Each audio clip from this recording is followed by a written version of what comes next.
Okay, so evidently I am live for the second time. I wasn't really live before, but this is the beginning of my attempt to get um, my library from Alaska to here, which is the craziest thing I've ever attempted in my life, but I'm sure you understand. Let's see if this helps the light a little.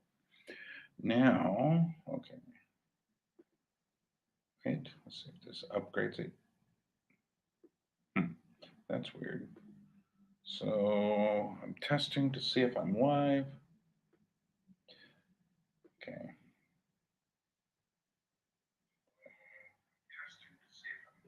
Yes, I am. Okay. And I am alone in the world. Hopefully not in any degree. Um, let's see, what shall we do? We'll wait around here and see if anybody decides to show up. If not, I'll try it later. So, okay. So let's see, what shall we do? We'll talk a bit about the gathering in Georgia, beyond what I've already said. Who is that? Who's just showed up? I'm going to also, it's an open session for any questions that people have. And I have a second camera, which once I figure out how to use it, how to access it, I will, maybe the one person. Oh, I'm the one person. I am the one person watching this. So, hey, Bern, how are you doing? I'm all right. So let me make some tests here. Settings. Okay, command. So what happens if I do this? Okay, there's the goal, although it's not particularly good. There, that's better. And we'll switch back to the normal camera. So, okay, see if anybody finds me here. And we'll go back there. Maybe Saturday evening, Saturday morning isn't a good time to do this. Maybe there's a better time. You let me know. So let's see, why don't we do this? See if we can, supposedly, okay, banners, brand, private chat. Brand, banners, it's a banner. This is an example of a banner. Okay. Use banners to summarize your talking points. Show. Okay. Oh, that's interesting. So I could say this.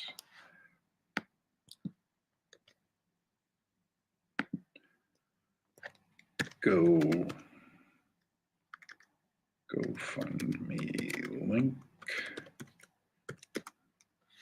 See how that looks. Doesn't look like anything yet. Show. Okay. Then, oh, I've got 2 other people, looks like. That's nice. And I am trying, just playing around, but I'm also doing this as a serious test. So if anyone wants to begin to contribute to my, okay, what's going on with this banner thing? Okay, well, that looks like that. If anyone wants to talk or ask questions, I am here and certainly willing to take any questions from any people. I am willing and able. Okay, example banners. And there was, okay, create a banner, right? That's that. Scroll across bottom ticker. That might be better. Okay, let's go here. Anybody out there? 2 people clicked on, then jumped off. Such is life, such is life. They thought it was something. Okay, create this. Now I know what I'm doing. Okay. Feel free to ask any questions anytime. Who is that? Lynn. Oh, hi, Lynn. How are you doing? Good to see you. Or, well, I'm not seeing you. You're seeing me. But if you want, you can come on. Yeah, I can figure out how to get you on here. And that would be interesting. So, yeah, this is the beginning of my marathon fundraiser. I'm trying to find what the best times are. I think for you it's Saturday, right? So,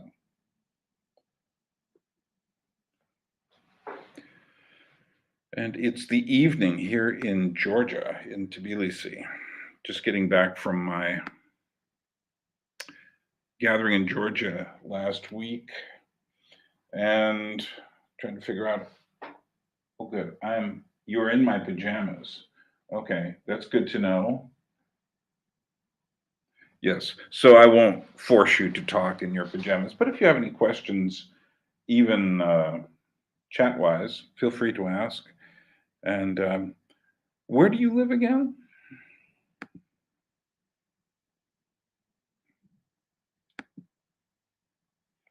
Okay.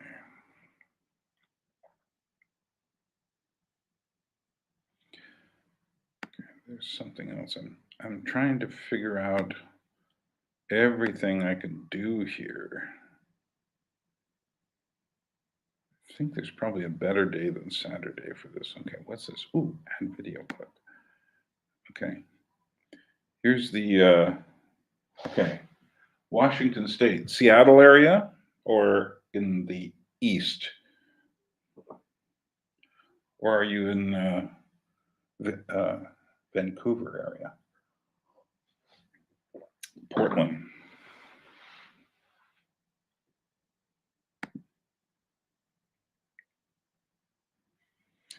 Okay, now we're looking for this thing.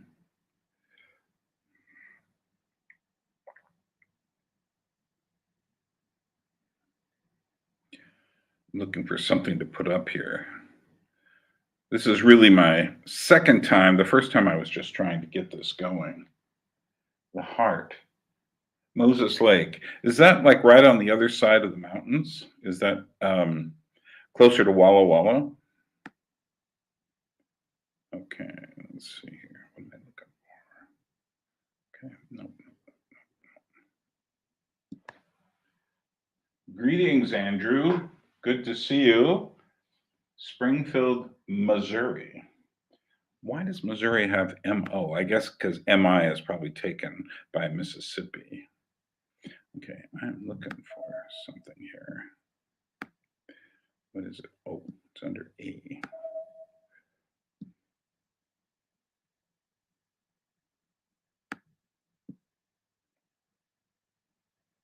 Oh, that's interesting. It's not there yet. Oh, it's the wrong format. Okay, so what else do we have? Hey, Jill. Good to see you. I have, I'm trying to work out this StreamYard thing, how I'm doing it, but I'm also at the beginning of my process. This is just my experimental fundraiser, and I'm just trying to see how things work. I tried a little bit of this last week. Who else do we have here? So we have Andrew. Oh, MI is Michigan. MS is Mississippi? Yeah, there's too many. It's like a lot of people think that AK, which is short for Alaska, is Arkansas. We've got too many states with the same sets of letters. Okay. Yes, Jill, everything is good. And our friendly smoking alien is there. I know who you are. And formerly Los Angeles area, now in Pennsylvania. I still need to talk with you about your film, which I did watch and have some comments on. And if anyone wants to come on and talk to me live on screen, that is a possibility. I'm using StreamYard, and I'm still trying to figure out how things work, but I think I'll eventually get it uploaded Okay, I see what I did wrong. Okay, it'll take MP3s, but not MOVs. So, what else do we have here? I should look at the. Okay, hold on. Let's close this up. Okay. Okay, let's go this way. Okay, comments. There we are. So, Lynn, that's a very dry place. I have been to the Grand Coulee Dam, and that is a mighty thick piece of architecture. So, anyone interested in coming on board? If you are, I will send you a link somehow once I figured this out. So yeah, this is the beginning of my official fundraiser. I'm just going to do this today and then come back. I've got a friend from France in the next week, and it's just not good to do that while someone else is here. But I do have there is, I believe, below, let me check.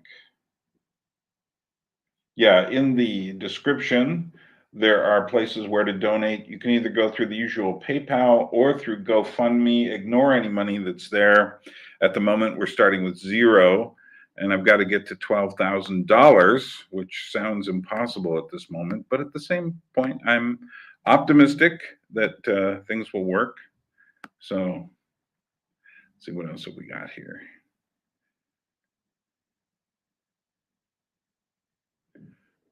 Okay, you'll try to come on, Jill. Okay, now what's the best way for me to do this? Let me try to figure out how I do this. I had, have you done this before, Jill? If you have, give me a clue, because, okay, leave studio, invite, all right. So, okay. Okay, send it to, okay, Jill, I have your email. Let me send it that way, since I'm not exactly sure what happens if I send it to the public. I'm not sure I want everyone who wants to come on because it's just me, me with first time with technology. Okay. So we copy that. Okay, I'm going to try this. Your transfers, we're processing. Okay, where are we? We're there.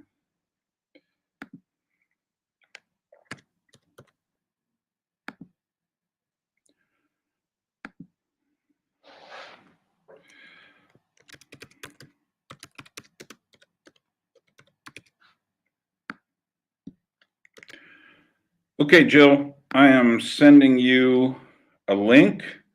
Let's see if it works. Again, I'm pretty primitive at this, so I don't know exactly what I'm doing. What else have people been saying? Oh, no, never. You haven't. Well, check your email, see what happens.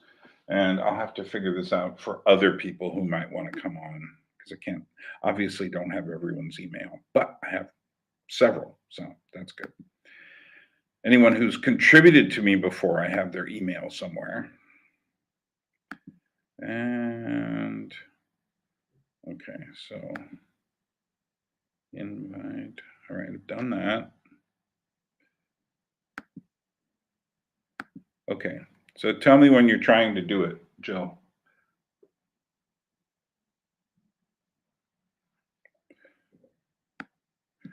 Lynn, you've been making some good comments lately. I believe my channel is kind of a new thing for you, and you seem to be getting something out of it, which is good. And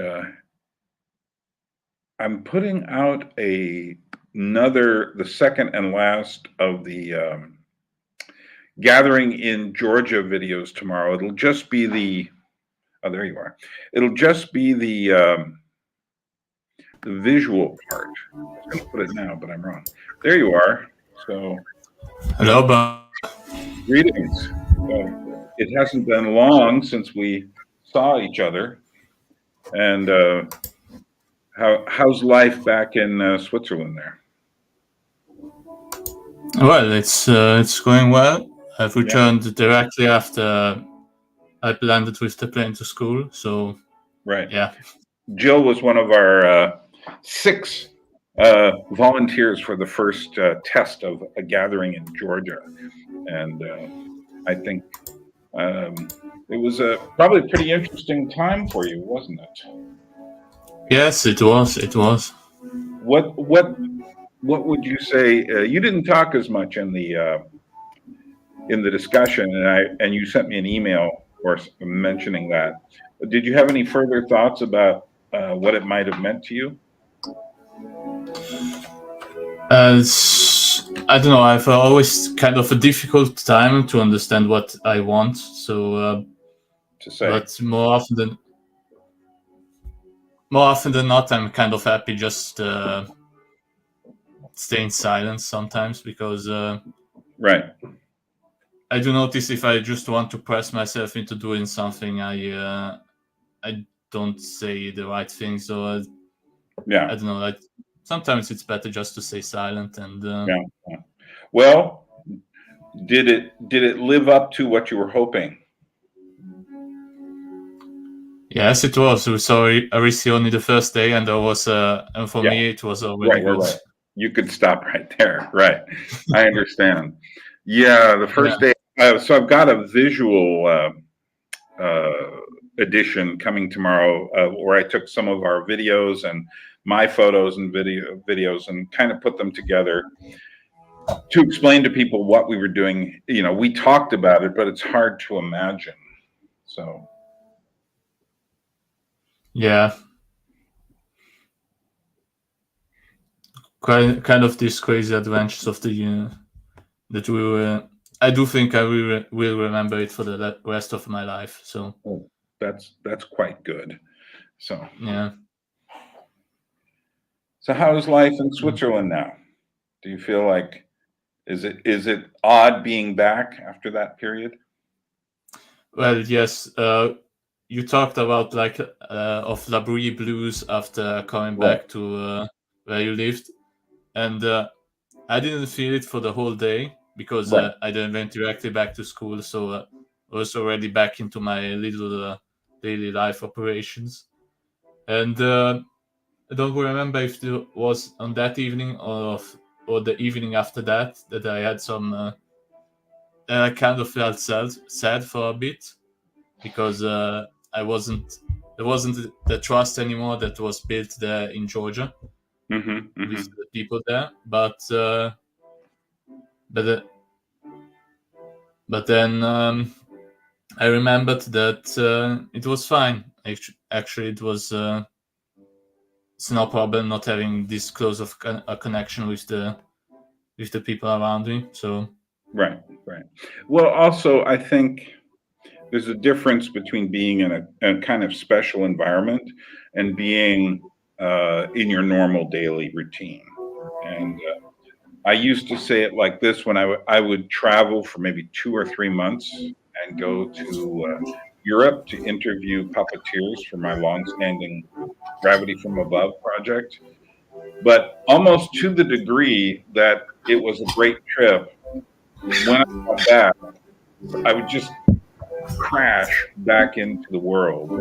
And I just got to expect that so that I wasn't shocked by that fact, that it was, in fact, this is just life, and if it's too good, then you crash when you get back.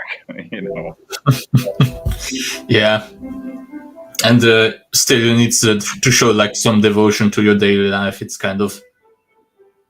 why you make the most difference for the people around you. So that kind of motivated me. Like, yeah, just get back into the daily business, Yeah, and yeah, yeah. Yeah, well, but still, but don't treat this trip as if it wasn't this special thing that it was.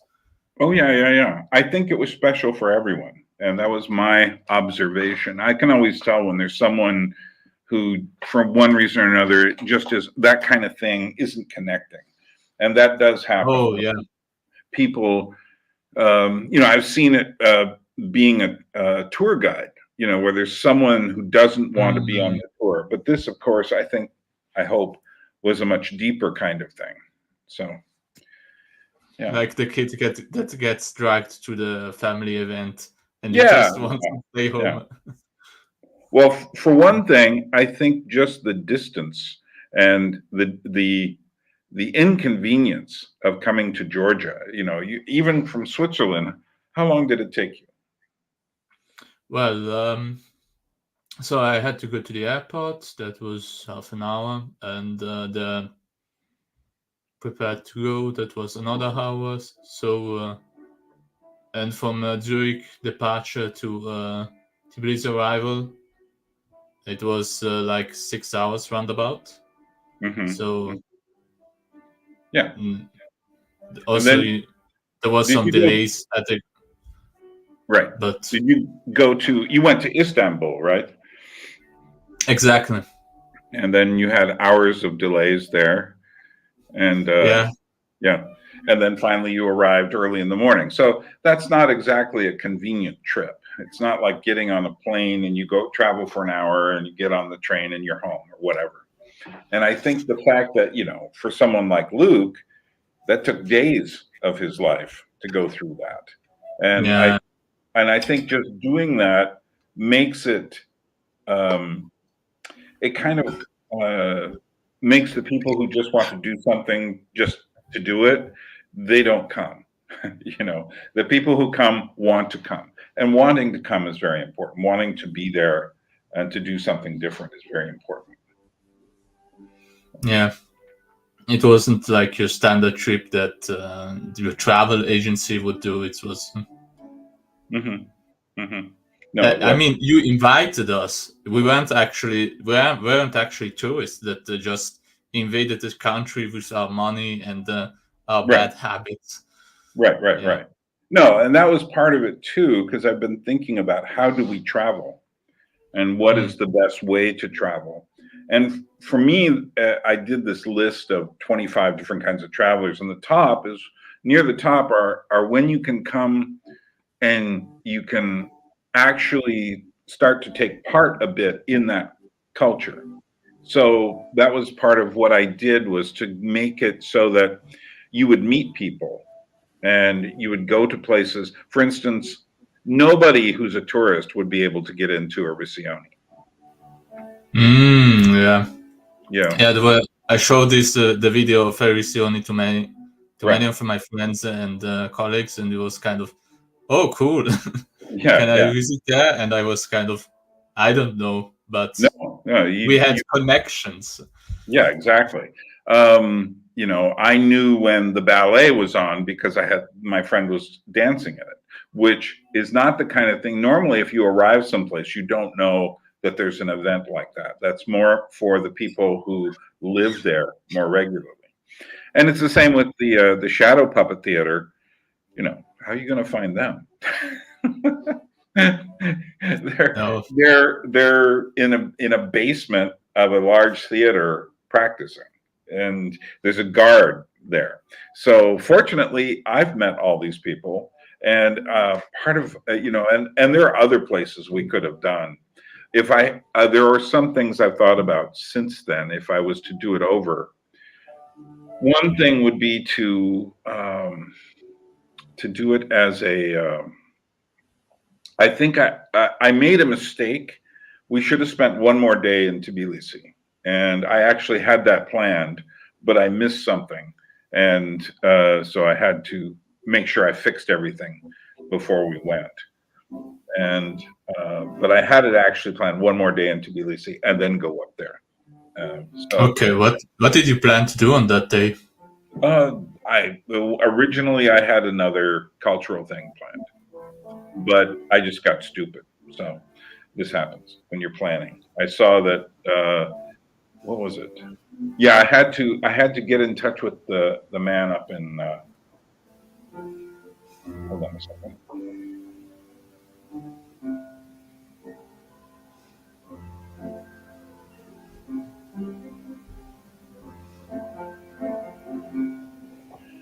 So yeah, I had it planned when I originally wrote it out, and then I noticed I had an extra day up there, and I said, "How did that happen?" I said, "Oh, it's probably too late." But actually, I had it right.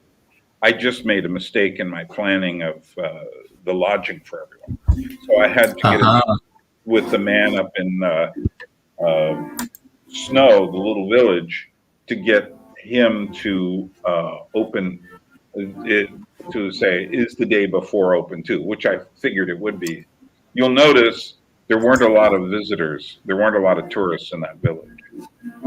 And Yeah, it was really not that touristy. yeah, I saw one small group of about, I don't know, 6 people walking through at one point. There's a hotel, this big hotel, which I think is there mostly for people going up to the Gargetti Trinity Church that we went to. But everyone else was, it's not the kind of place you would go to. Although I think it's absolutely great place. And like Teddy was saying, he couldn't believe how much stuff there was to do in that area. And, Yeah. it's kind of a Uh, secret. yeah, it's kind of this. I mean, you have some creativity because you can do what you want. Actually, you don't have to really plan it. Like we're going down to this church, and we need to pay this much money, and so on and so forth. Right. Kind of Yeah. an open sandbox, so to speak. Yeah, and that's what I wanted. I wanted people to feel like the environment itself was interesting without having to, I mean, we did go up to the church, but that was just a bit of, that was the thing you had to do in the area. And then we did the thing a lot of people don't do, was we went up to the Russian border. And Yeah. that was interesting. So. Yeah, we saw it in the distance. It was kind of a familiar sight because I also live like near the border, so the whole column of trucks was a kind of familiar sight, to be quite honest. Yeah, it looked like the Georgian border was just around the curve of that mountain that came down, and then it looked like there was a bit of driving between the next border, which we wouldn't have been able to get beyond the Georgian border, so there was no point in going down there. And we could see Russia. So yeah, so the whole borders question. I agree. Oh, that's nice. Okay, so anyway, I'm going to continue on here. Let you get back to doing what you do. See if there's anyone else who wants to come on and talk. All right. And thanks, Jill, once again. Thanks for coming, and it was great to spend more time with you.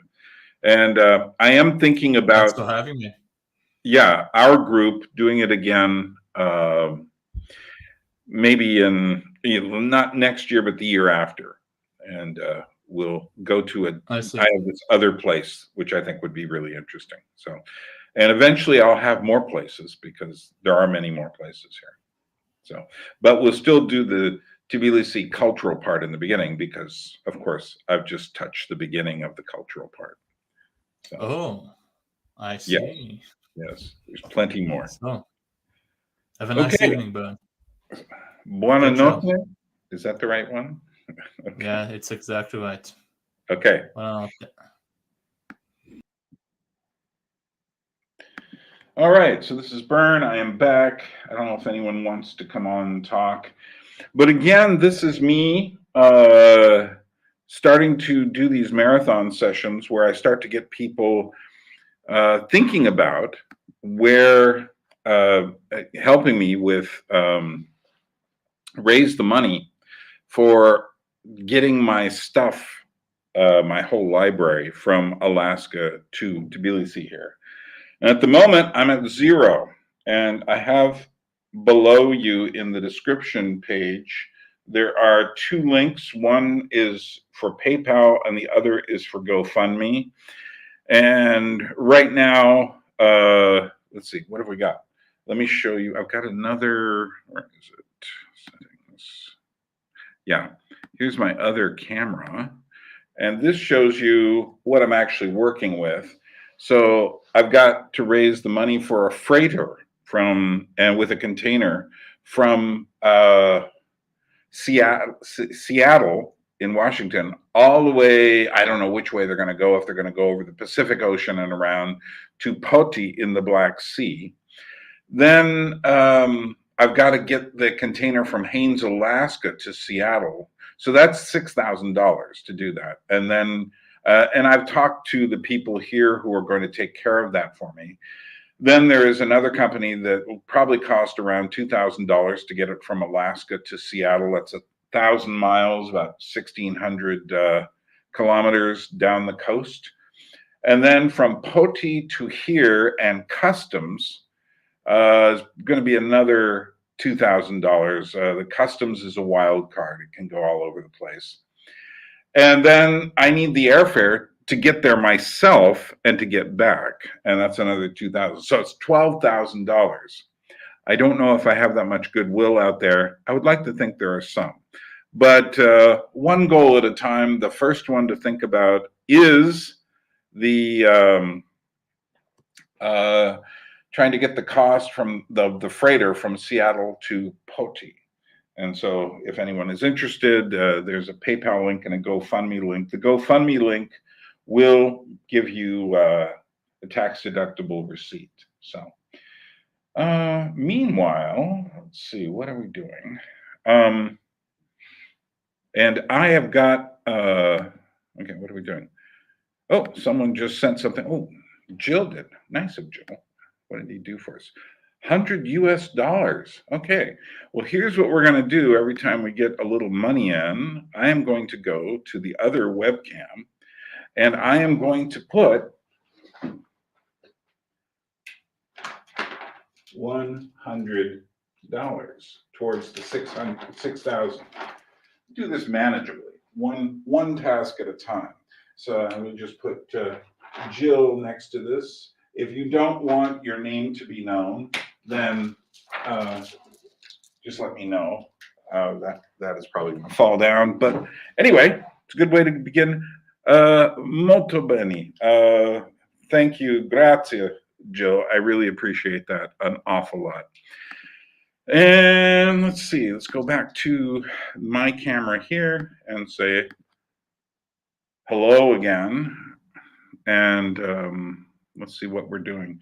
Okay, I am not a robot. No, I'm not. I'm just opening up PayPal. PayPal has a nice little gift for me. Oh, now it wants to show me stairs, but it looks like stairs in Georgia here, which are endless. I think I waited too long to open this up. Okay, that should do it. And bicycle. I'm just going in here so I can keep an eye on okay, verify. All right, so there we are. The beginning, it starts. And if everyone gave 100, it would be over very soon. Okay, thank you again. So where are we? So Fanny Nailed Wrangle, where are you from? Or both?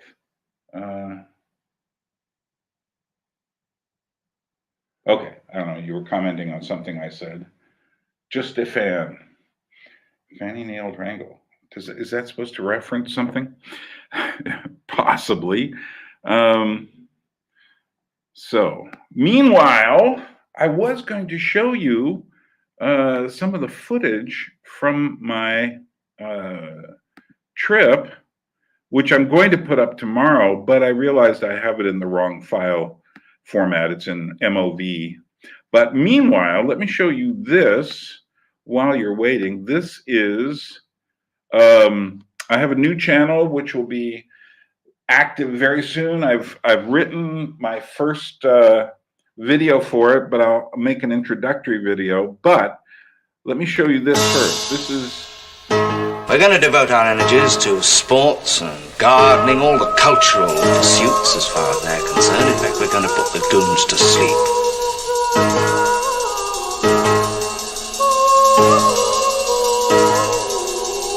Meanwhile, we dig.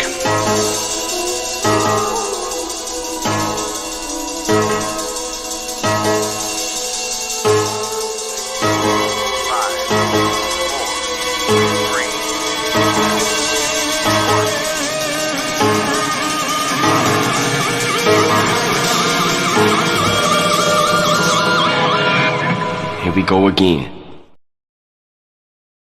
Indeed, here we go again. Yeah, I just saw the movie Exorcist 6, but it's really the, what is it? Exorcist the Believer. And I was struck after watching it that I have to make a video on it because this was one fascinating film and at the same time just completely frustrating. And one thing you can't say about that film is it's not about believers of any sort. But that will show up. That'll be one of the first videos I do on the new Anadrome channel. And if you want to sign up for the Anadrome, go ahead and do that. Oh, someone else is doing something. Alec, how are you doing, my man? Let's see what you've done for me. 20, I'll take 20. So that's another 20 towards the overall goal. You want me to put you up as Smoking Alien or Alec, or how would you like, or not, or just anonymous? It's up to you. I'll wait a moment to find out. So, okay, what are we doing? Settings, yes. Let's go over here and put up a 20. Okay, so. Okay, it's 120. It's 120 I didn't have when I started, so that's nice. Okay, we'll put you up as Alec.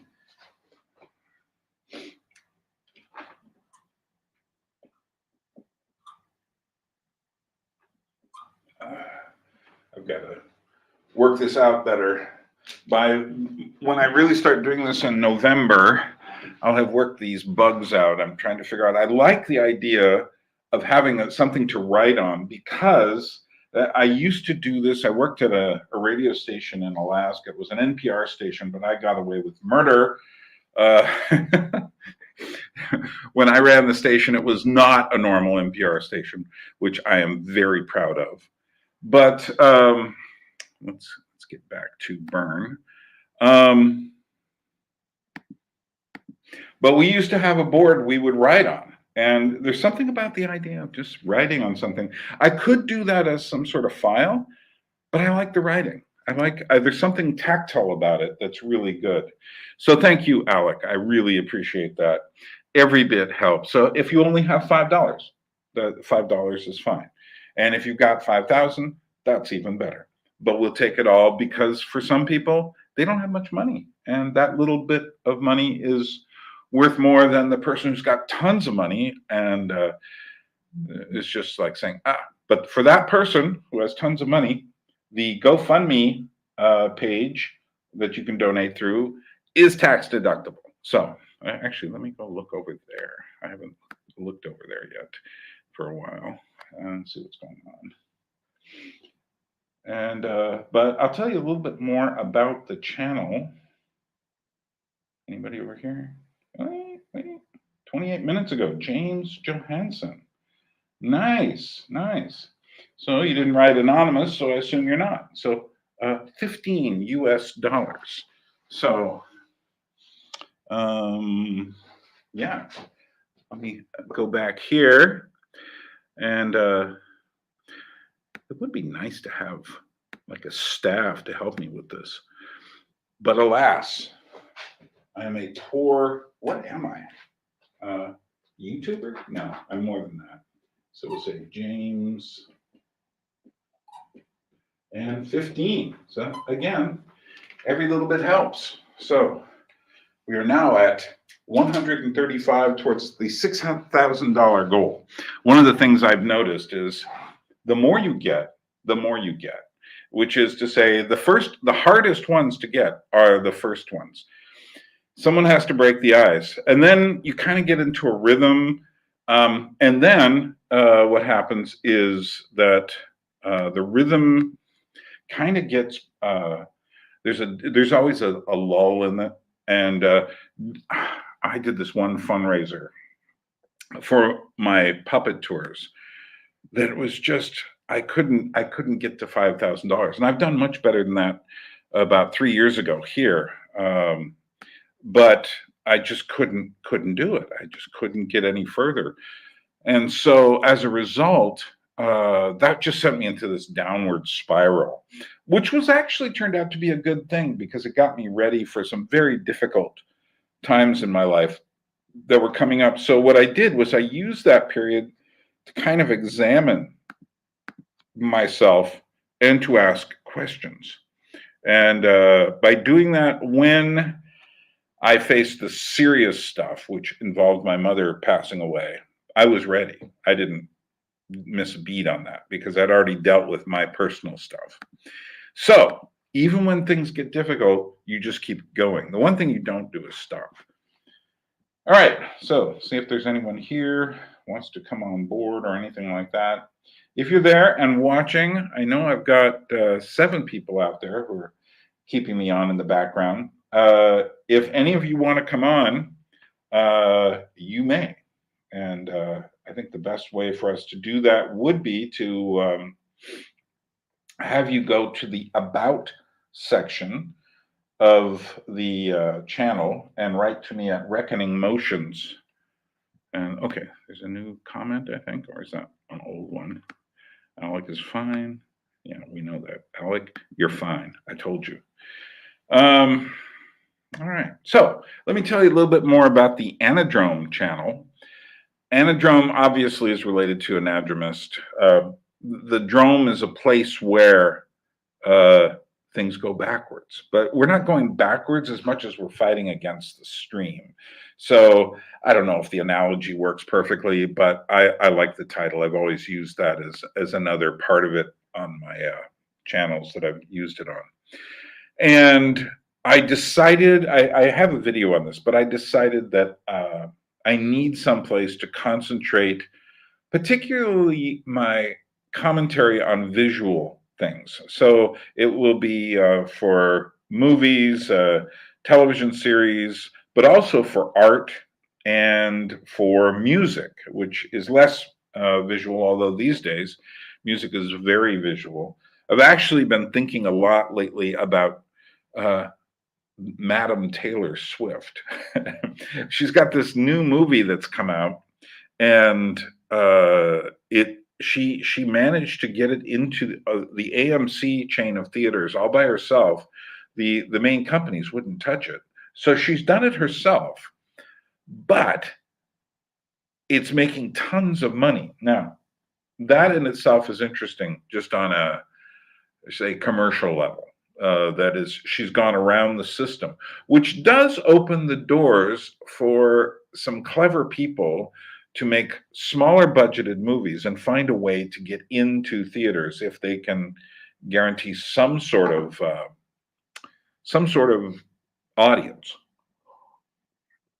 Obviously, everyone doesn't have Taylor Swift's audience, so that's one thing right there. But I've every now and then I've thought about her, but I've basically stayed away. But now I'm sitting there looking at her much more seriously. And I've been looking into her past and looking into where she's come from, where she might be going, which is really the question that I have. And I'm not going to spoil it all here, but I'm thinking of doing a video of Taylor Swift called "Who is Taylor Swift?" And I think the answer is quite strange. There was a documentary that came out about a year and a half ago, maybe 2 years ago. It was called Taylor Swift Miss Americana. And I rewatched it again. I realized that whole thing was basically almost like her conversion story to wokeness. But that would be too easy a point to make. And the point I'm coming to is something much different. But at the same time, I think this woman is going to be play more of a role in our society, for whatever that's worth. We don't know what it's worth yet. So, yeah. Anyone have any questions? Either send it through the chat, or would anyone like to come on? Feel free. Like I said, you can go to the About page on the channel. So just go to the Anadromist, click the About page on the channel page, and then you'll see email access there. Any thoughts on world turmoil. It's a bit big for me. And my thoughts here in Georgia are probably very different than many Americans' thoughts or Western Europeans. Yeah, the world is in an unusual place. Is it like the end times? I don't think so. But I certainly think it is a very fluid situation. Now, one thing that happens is that we end up, I think the news media, and they've always done this, and they've done it very well. Something will be in your eyes for a long time. Suddenly it'll just disappear because another big thing is happening. And I think we're seeing this with what's going on in Israel. Suddenly that is occupying everyone. Everyone has to figure out where they are propagandistically. And when that broke out, I had my friend Teddy here as part of the gathering in Georgia. He's from Israel, and his take on it was very interesting. And that is, he wasn't blown out of the water by it at all. And I think what I'm seeing, particularly in America and in England and some other places, is more extreme as a reaction than I think that the people in Israel actually have. Having said that, I follow those things. I mean, I could give you a breakdown chronologically about where we are, where Israel's history is and such. But it's that whole thing is something I try to stay away from. Not Israel, but trying to comment on exactly where we are now, because I think we never know where we are now. You know, we didn't know on September 12th, 2001, where we were. And we didn't know during the 2008 financial crisis where we were. And do we know now what those events were about? I would say it's highly unlikely. People are still arguing about the Civil War in America 150 or more years ago. So I doubt that we know where we are yet. But I will say this. The world is in a very fluid situation in a way it hasn't been through most of my life. Maybe in the 60s it was pretty fluid. I found the 70s a pretty chaotic time because it was the results of the 60s, and it was more fluid then. But there were also more opportunities for interesting things to happen then, and I think that. Now, there are opportunities for us that weren't there, say, in 2019. And so for me, all the chaos of the world, well, in one way, there's always chaos in the world, but we've reached a new kind of chaos. All this virtual stuff, all of this, the things we're taking in on our screens, very deceptive stuff. And I don't trust much of it. You know, if I'm getting my main information off the screen. So, for instance, when I walk the streets in Georgia, you know, I have heard different sides of discussions about, for instance, what's happening between Russia and Ukraine. And it all kind of leaves when I step out the door here, because we're about 70 kilometers, which is not very far. It's like around 50 miles or so from where the Russian army actually is, here, where they're occupying here in Georgia. So for me, it's not abstract. It's not something I read about in the news. It's something, you know, I have friends here who are Russian exiles who have tried to get away from Russia. And there's so much, it's much more, there's a lot of gray going on. And obviously, I think Putin is absolutely in the wrong. I think maybe Ukraine thinks too highly of itself, but maybe they will come to an appropriate stalemate or something. But I can't comment on those things. You know, I deal with history more than I deal with current events. But what my historical understanding tells me is that there is a lot more to come. I think we're just in the beginning. But it's, the 20th century was so serious and so intense. But now it seems like we're in the farce version of history. I think the stakes are just as difficult. I mean, we could see a much darker 21st century than we did 20th century. Wouldn't surprise me at all. But having said that, I don't think that it's going to be predictable in any kind of way. I think right now, if you were to put your bets on all sorts of possibilities, you would probably lose your shirt, because there's probably things happening somewhere else that you're not looking at all. And that's how the world is right now. And I think the internet has brought us together. And I think that it makes us think we know where we are. And I would be highly suspicious of that. So that's my thoughts about the world going crazy right now. And it is, trust me. But it's going crazy more through the screen here than perhaps on the streets. So those are my thoughts at the moment. I reserve the right to change my mind. So, any other thoughts out there? Anyone else want to come on and talk through the screen so I can see your face? And let's see. So we're doing $135 we've raised, but then again, we're staying with the same 6 or 7 people. So I think that is who we have right now. But I'm doing this to try to let people know I'm starting to do this. And like I said, I have a friend coming, a puppeteer from France, who's coming here for a week, starting next Tuesday or Wednesday.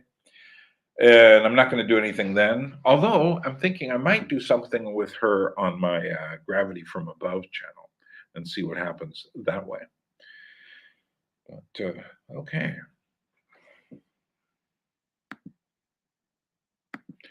So let's see, what else are we doing?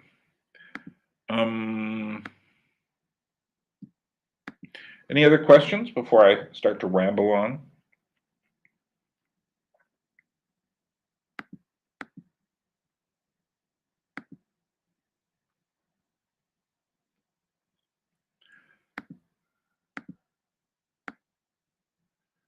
Let's see what we've got here. Nope.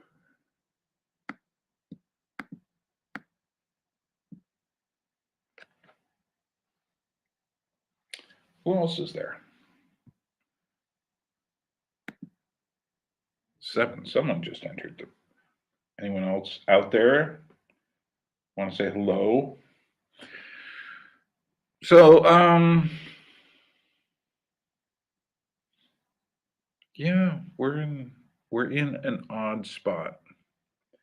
But I think this is the time. Sean Desmond, greetings.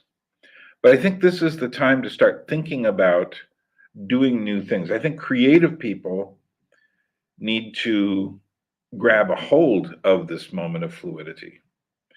Some people say that the whole star system, movie stars, music stars, is pretty much coming to an end, which doesn't seem like it.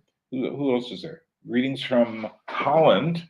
Benito 88. Are you someone I know with another name, or are you actually a Benito? And I have, I'm on StreamYard, so if anyone of you new folks want to come on and talk directly, feel free to go to the About page go to the Anadromous channel page, then go to About, then get the email, send it to me, and I will send you the link in return. And we are indeed raising money. We have indeed raised a few dollars. We have an immediate $6,000 goal, which is my first of, I've got to get to 12,000, which is of course impossible, but I don't care. I know that I probably have some followers who have the wherewithal to simply go, oh, here's a couple $1,000 for you. And so we'll do that. Let's see. I don't use something from the channel. Oh, you don't have anything for me from the channel. just from the channel. Well, greetings and welcome. That's good to know.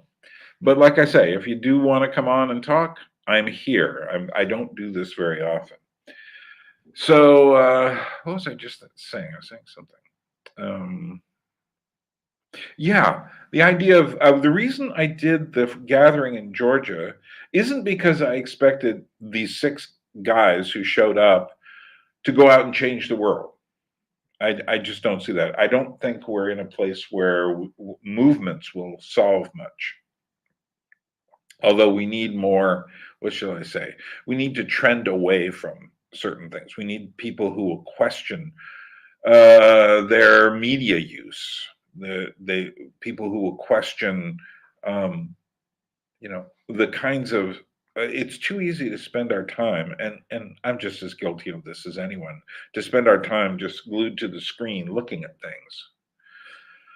But when I had the people come here, I took them to 3 different live types of events, and one was, and plus a 4th, and I'll explain that. But the first was I took everyone to go see the Arisioni dance troupe, dance and music, but the singers weren't there, but some of the musicians were to dance for them, and they were very impressed with that.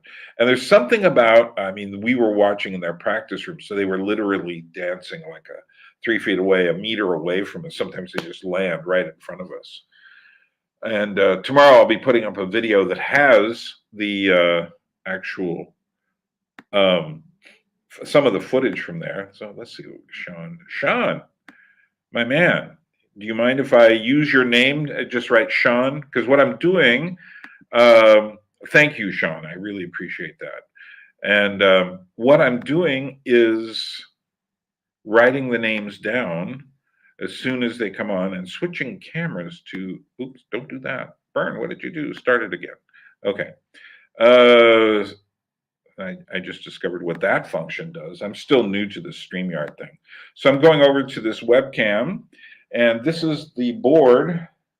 Thanks, Sean. Appreciate it. Josef Vandenberg. Is that correct? So, okay, Sean just came in with 75 American dollars, I assume, and because that's how it comes through PayPal. You can use PayPal or GoFundMe. And let's see here. I need to put some more tape on this before it falls off. I'm still figuring out how to do this. I'm doing this just today.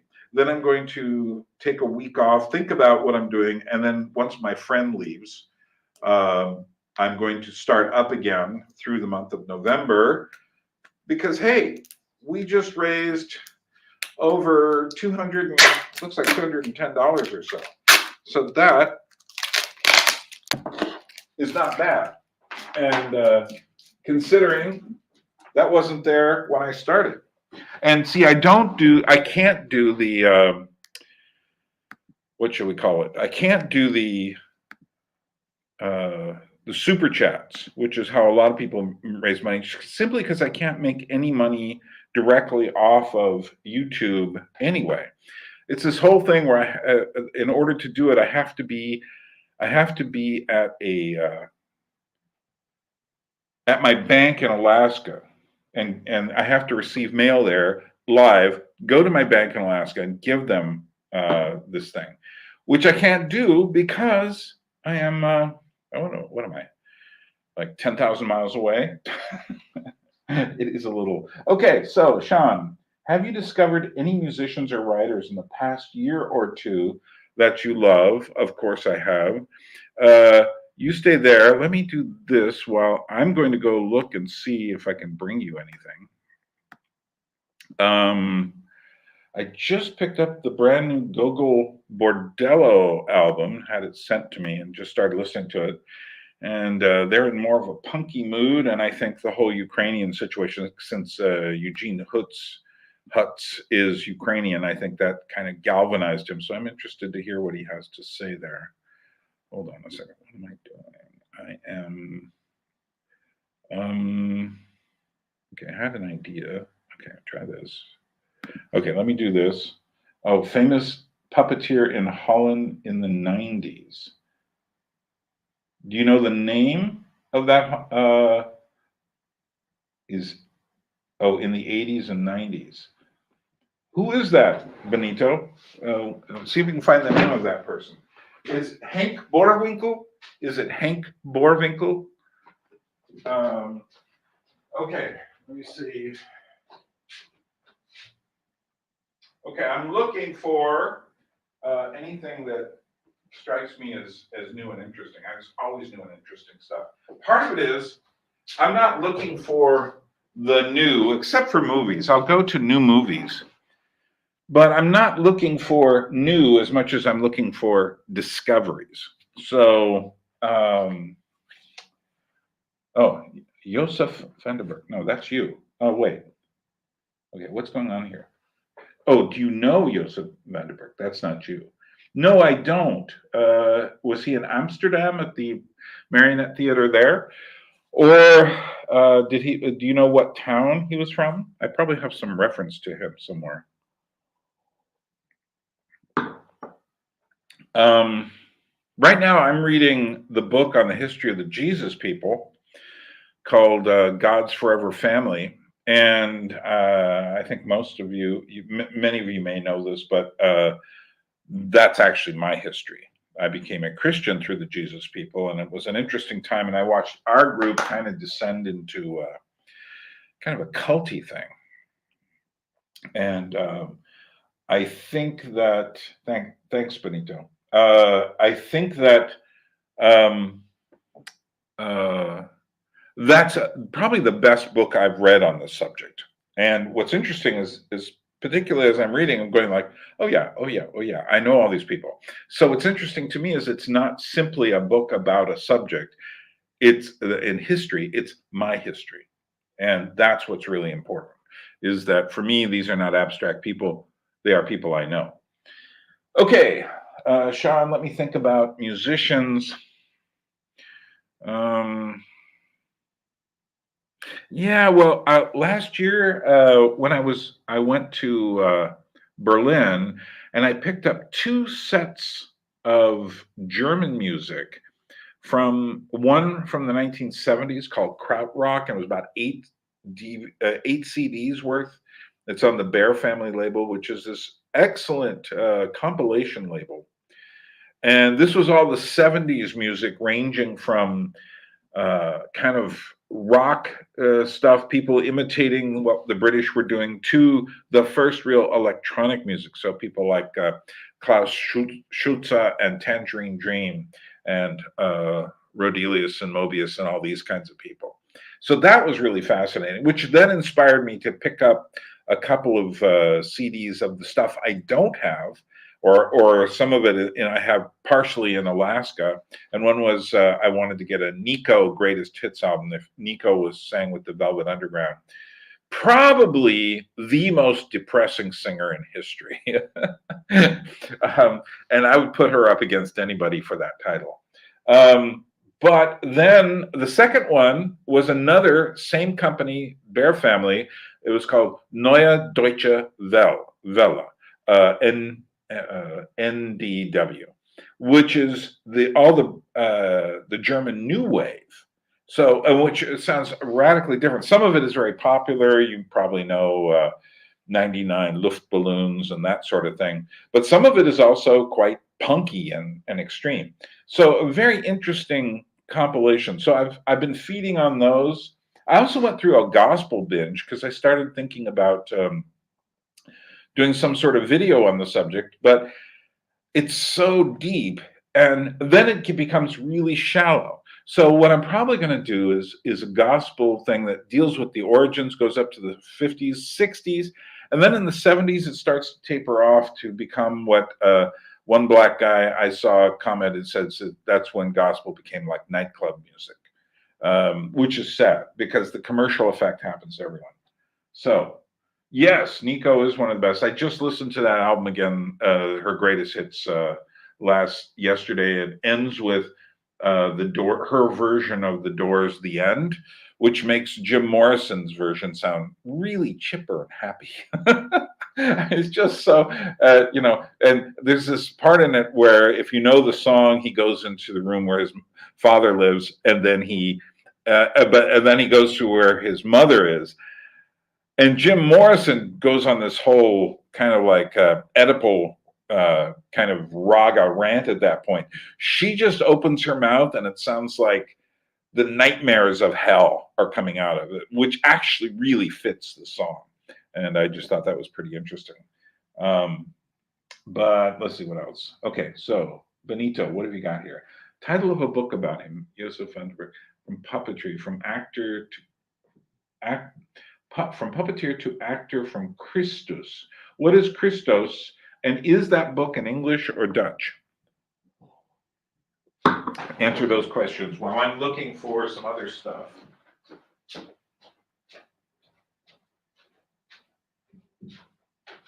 What do we got?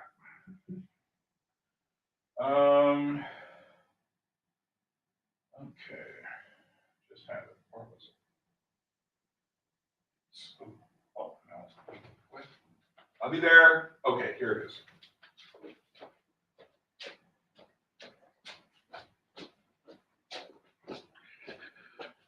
So, if you remember,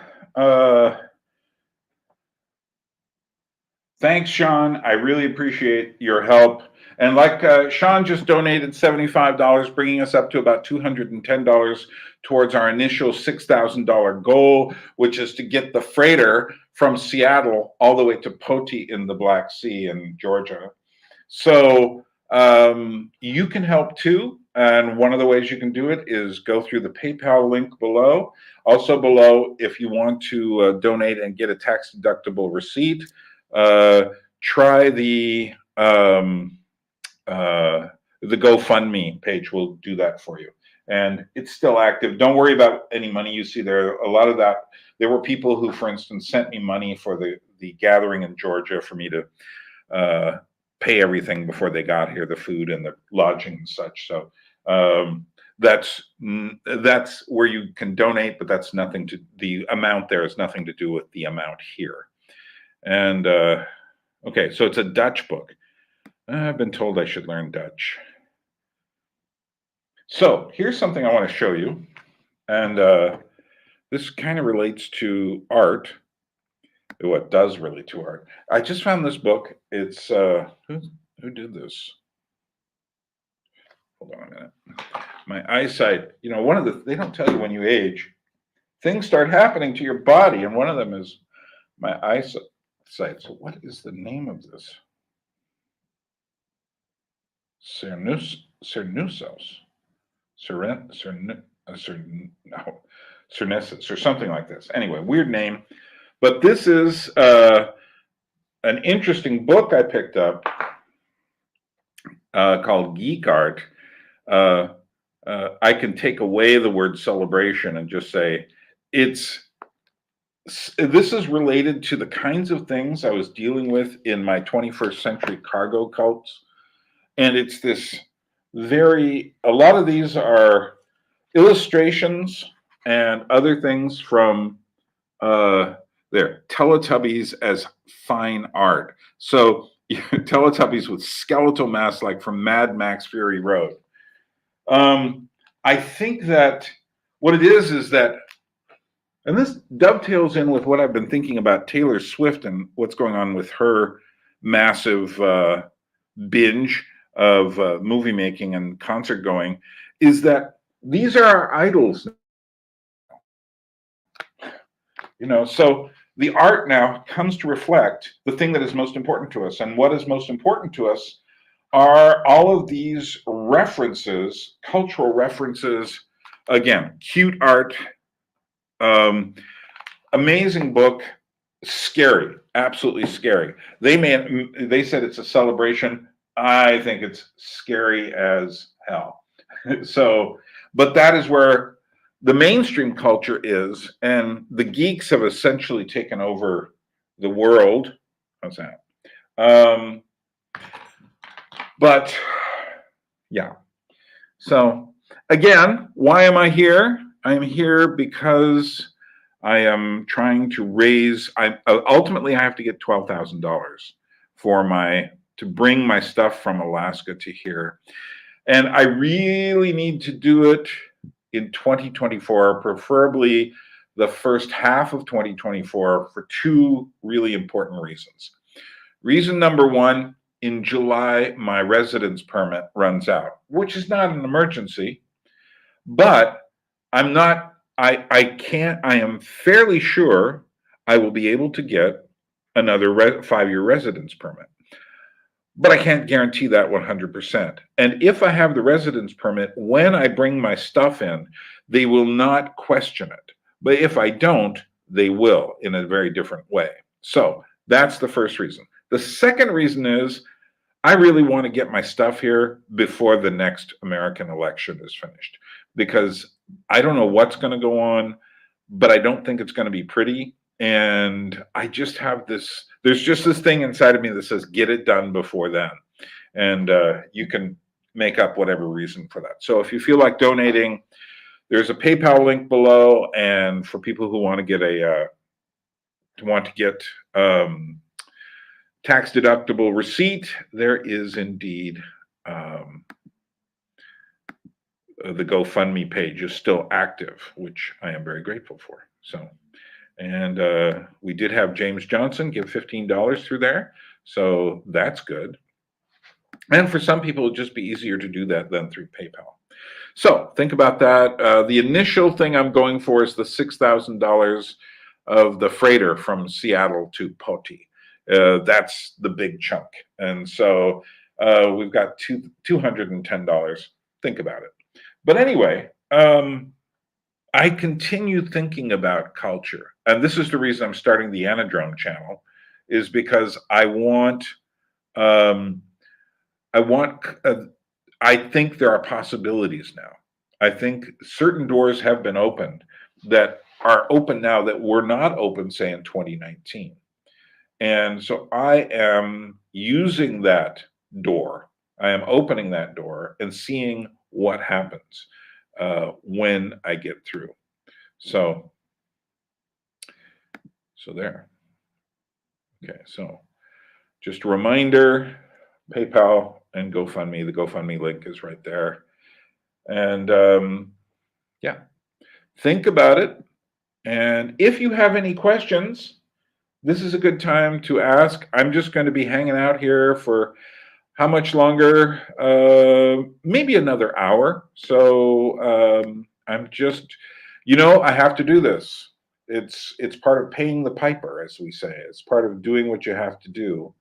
And that is the name of the game. The things I have to do on my end is I have to provide interesting stuff for you all to watch. I have to make videos, and I have to look him up. He is great. Benito, in the comment section below this video, look and see if there are any YouTube videos of his work. Don't put the link, because they will probably knock the link off, but put the exact title of the video in the comment, and I will look him up later. Thanks. I appreciate that. Always interested in new puppet stuff. So, okay. Questions? Anyone have questions out there? Any thoughts? Criticisms, concerns, biting remarks? Anything? I'm open. If you want to say, Bern, I hate your channels, what are you doing? I'm open. It's okay. I'm not trying to say these are great channels or anything. Okay, so let's see, what else? Let me look and see if I've got any other. Well, I think Sean's gone now, so I'm going to just leave it there. Anyone else paying attention, or are you just leaving it on in the background or something? Anyone else want to say hello? Okay.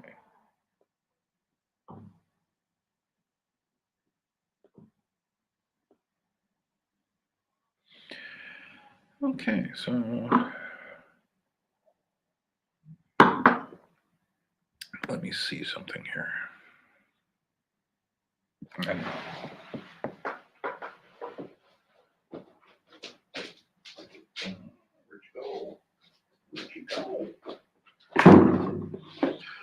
okay, here's something I'm going to do. Give myself a moment's break. I thought I had planned this, but evidently not very well. And I am going to do this again after about the 2nd of November when my friend leaves. Okay, great. I will keep my eye open, Benito 88. Okay, hold on a minute. I got something I just found that I'd like to share. This is from, okay.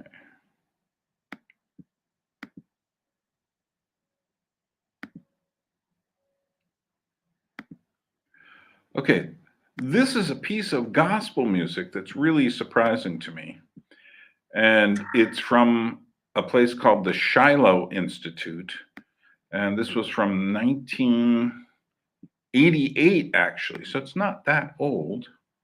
But I'm going to put it here and just show it to you. And while I do, I'm going to put this here. Actually, not that one. Put this one here. This is for anyone who wants to know what's going on. And this is a video. They're singing an old song, and it's called "The Day Is Past and Gone." Now, I found different versions of this song, and maybe actually that's what I should do. Just a minute. Let me share you that actually this is an old hymn, and I always knew it through the Black Gospel version, and then recently found it through the original English version, and they're both absolutely great in very different sorts of ways. So let's see here. Classic American music, yes. Oh, no, it's primitive hymns. I've got all these different things here. Okay, that's good. All right, so I'm going to play you 2 versions of this song.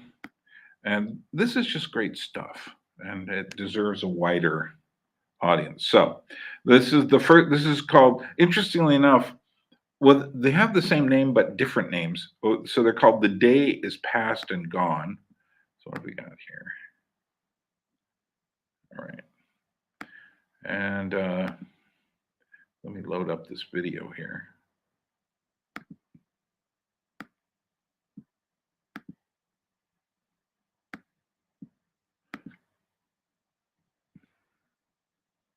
Oops, wrong one.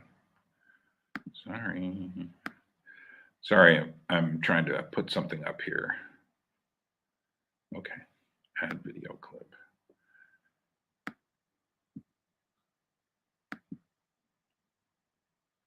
Okay, so this is a Reformed church, some sort of either Presbyterian or Reformed or Dutch Reformed or something like this. It's not Dutch Reformed. This is obviously some kind of English Reformed church. And they're doing this old song, "The Day Is Past and Gone." Now, they're doing it, this is similar to shape note singing. I don't know if you know what that is, but shape note singing is the, there's these big hymn books, and they read from them, and there's just like 4 or 5 different notes. And so it's a very primitive style, but this is similar, but the main difference is shape note singing or sacred harp singing is always a cappella, just voices. Whereas this one has a little orchestra behind it, a small orchestra that might have been heard back in the day. So let me play this. "The Day Is Past and Gone." See if you can hear the lyrics to this.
Okay, there you are. Very great music.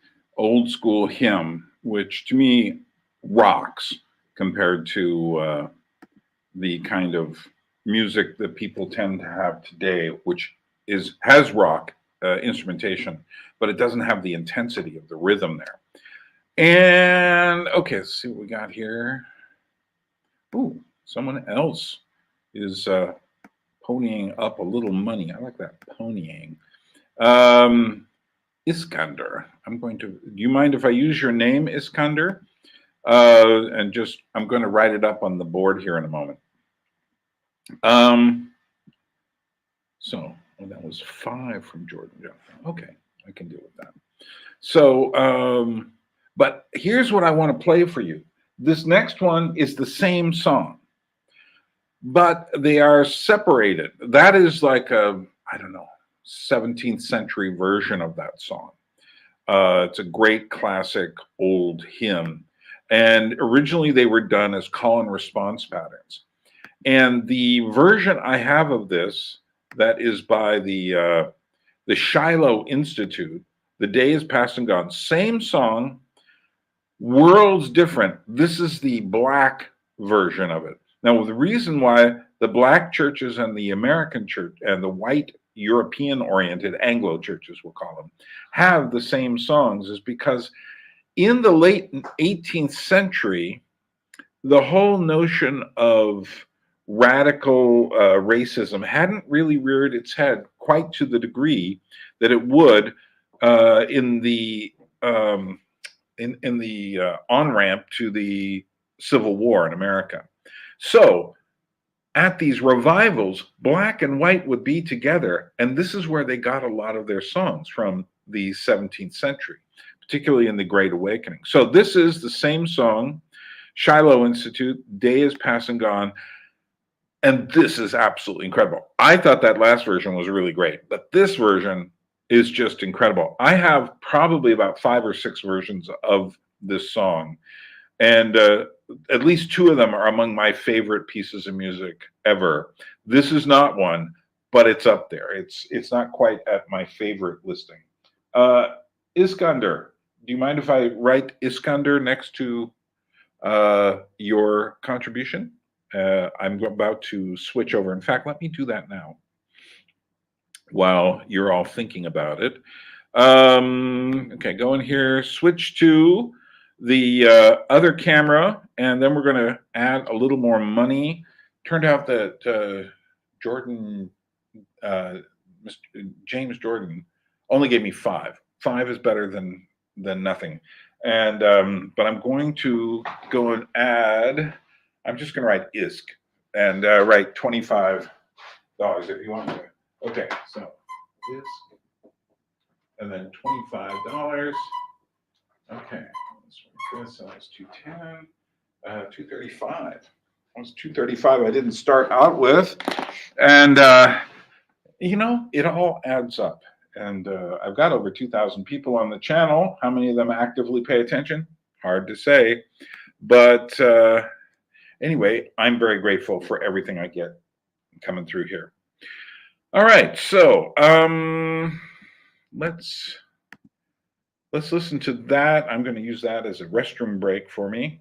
But this is incredible stuff. The Day is Past and Gone by the Shiloh Institute in 1988. I was almost not under the impression that there was great black gospel music still being made in 1988, but here it is.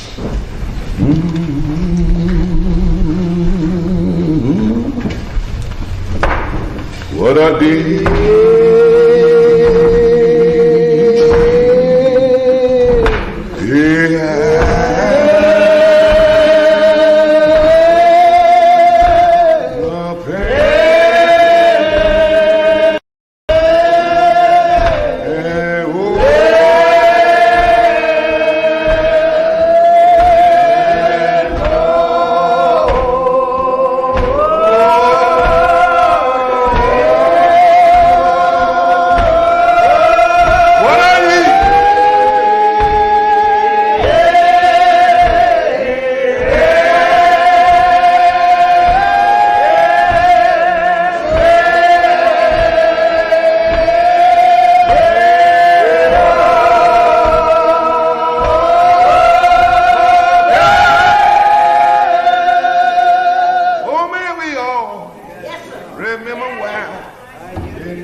up on our bed to rest.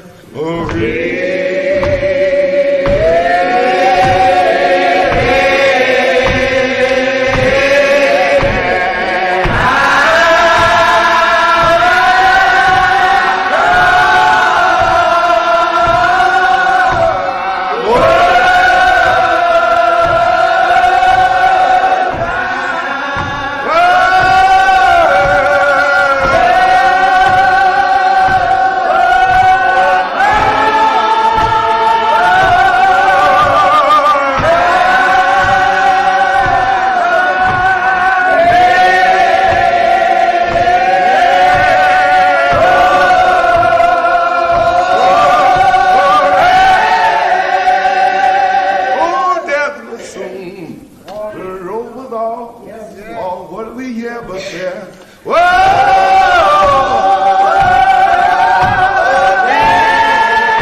pretty amazing stuff. That's my kind of music. Deep.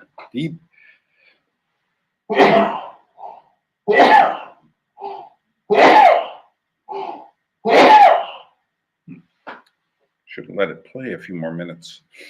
But yeah, those are both the same song and just amazing. Both versions were great. The Day is Past and Gone. And if you want to hear what I consider my favorite, well, there's two. There's one by Marion Williams, gospel singer, and another by the Spirit of Memphis Quartet. And if you look either of those up on YouTube, they will blow those versions out of the water. They're just so incredible. So let's see, what are we up to here? Okay, just to let you know, thank you, SC DeGrand. Okay, where are we? Well, we have actually raised a few dollars in this test video, and that is very good. Let's see what we've got here. Someone. Okay, so let me go to switch my channels, and this is where we are. So we've got someone gave us $100 from Jill. Alec gave 20. This James guy, I'm going to cross him off. That was a mistake. Then Sean gave us 75, and Iskander gave us 25, which brings us up to $220 towards my first $6,000 goal, which is the big freighter expense to get my container from Alaska to here. And there is a company that I've worked out the prices with. They are ready to do it. So I just basically need to raise the money. And this is kind of a crazy shot in the dark for me. But essentially, I've got to do it because I really have to get it by next, say by July. I have to get it here by June before my residence permit runs out. So you can do this either through the PayPal account down below, or you can do it through GoFundMe, and the links are below in the description section. And GoFundMe is good, especially if you've got more money that you would like to donate, but you really would like a tax-deductible receipt. And then PayPal, for those of you who've used the services there, anything is helpful. You know, I understand these are strange times, finances are odd, but every little bit helps. And if I can say, for instance, 100 people gave, that will encourage the, shall we say, the bigger fish to come out of the water and do something. And sometimes the big fish just come and give us hope. They're out there. Some of you might be a big fish, and I've done this before for when I worked at a national public radio channel in Alaska. I would do their fundraisers. So I am not going to continue this on too long. Does anyone have any questions? If you have a question, I will keep going. But if not, this has been a good test of the emergency fundraising system. In the event of an actual fundraiser, which is going to come, I am going to, now that I know the system a bit better now, and I have an idea of what kinds of things I can set up to do. So I'm not recording this. This is just simply the beginning of the fundraiser, but on a kind of a small level, just see what we're doing. And then I'm thinking, how am I going to keep my energy up? Well, the answer to that question is to have other videos that I've made that are there so I can take a break, but nevertheless, that little ticker can go across the bottom and do some of my work for me, just like this. This is kind of a cool little thing, and I'm going to use it. And I will bet I could change the color. So what do we got here? Question: do we still have another installment to close out? Oh, we're not. I apologize that the cute and creepy series is. I just it's there. I have all these notes, and I'm just. What am I waiting for? Here's what I'm going to promise you. I'm going to try to get that done before the end of the year. There are actually 5 more to do, and I should be able to do it once I get the fundraiser out of my hair, or at least in the middle of it. In fact, what I might do, if people are nice, is hold up the next one as a bargaining chip and saying, if I get so much money, I'll let you see the next 2. So think about that. Thanks for bringing that up and making me feel as guilty as I already feel. Someone just donated. Let me go check it out. So you didn't donate through the PayPal, which means maybe you donated the other way around. James Johnson. No, that's James Johansson. Okay, that was, okay. Okay, that is the $15 from James. Okay. Now that's not James Wallace, is it? Yes, Dan. I am thinking, I thank you for making me feel guilty as I need to feel to finish this up. My problem is I get really distracted by having too many thoughts. What am I going to do? Okay. So okay, I get it. I get it. Thanks a lot, James. I really appreciate that. And so it's up there as $15, which brings us up to $235 on our way to 6,000. The first part of this goal, I've got to get to 12 to get my stuff here, but 6,000 covers the freighter costs. So let's see how that does. Any questions? Hey, James, would you like to come on and talk? This is a StreamYard video, so that is a possibility. All you have to do, if you have, do you have my email address? I think you do, is, or I think I have yours, maybe. If not, do I have yours? What is yours under? Is yours under James something? Let's see.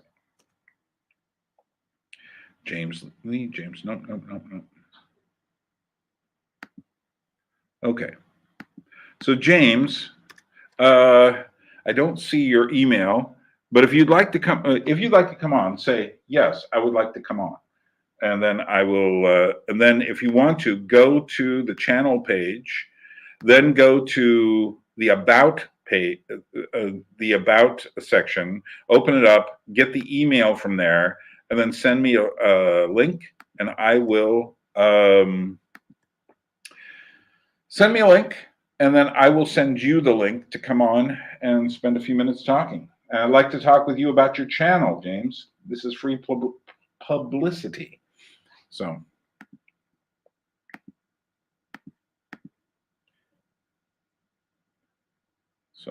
if you don't want to be seen, or yeah, it doesn't matter if you're seen.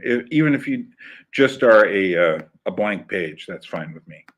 So, okay, so get the, I see that you're responding, get your, James, that's the wrong one.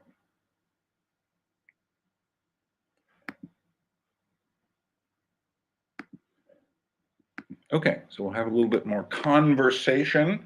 In fact, I'm going to do something interesting for James here. I'm going to,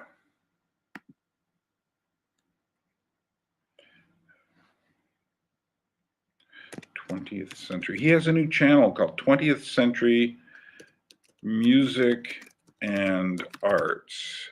And I am going to get one of those and show them to you. Oh, wait. Okay.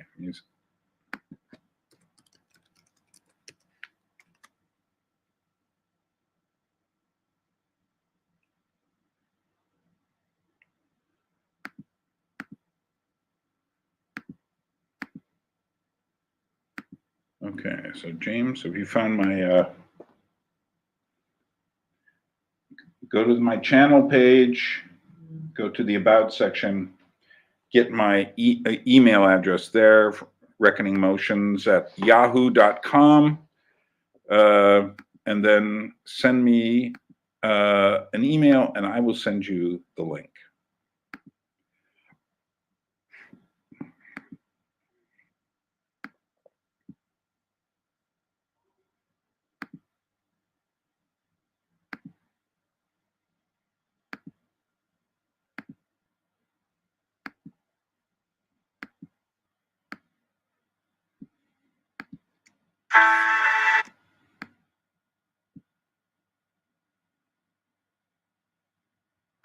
Okay, I'm still here, still working on stuff, folks.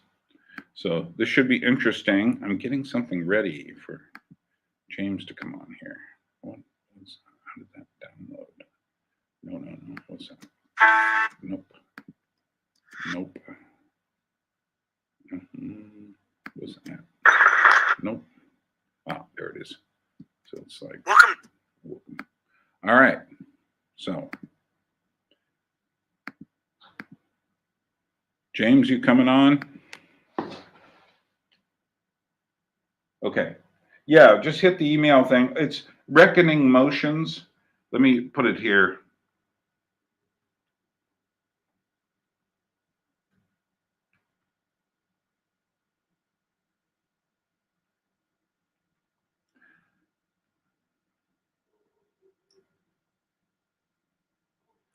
Okay, I'm going to delete this in a moment, but get it there.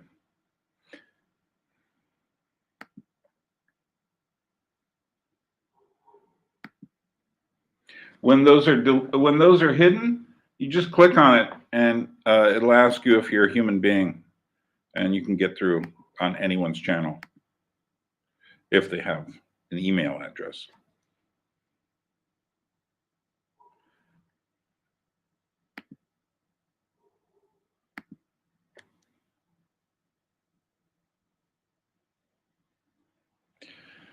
Okay, so we're going to talk in just a moment with James about his channel, and which you should check out. It's called 20th Century Music and Arts, and I'll let him explain it once he gets here. Oh, there he is.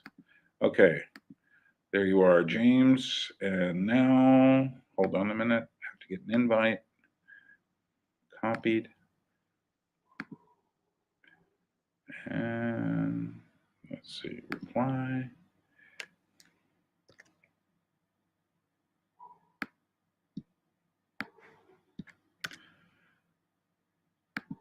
Okay, James, I just sent you the link. Should be there. Just come on when you can, and we'll see what goes on. Okay, I'm going to.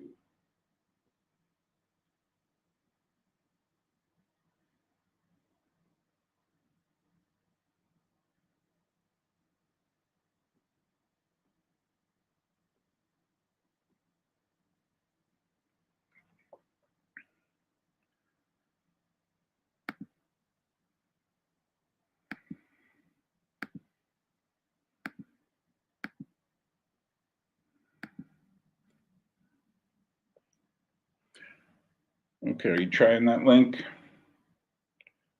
Got the link. I feel like I'm talking about sausage. Ah, there we are. Okay, so it's just you, no face. That's fine. So are you there, James? Yeah, I'm here. Glad to hear it. So I'm going to do something right now. I'm going to go into the. I'm going to get your a part. I want to show people a little bit of one of your videos, and then we'll talk about what you're doing over on your channel. All right? Okay, thanks. Okay, just a moment. So let's see.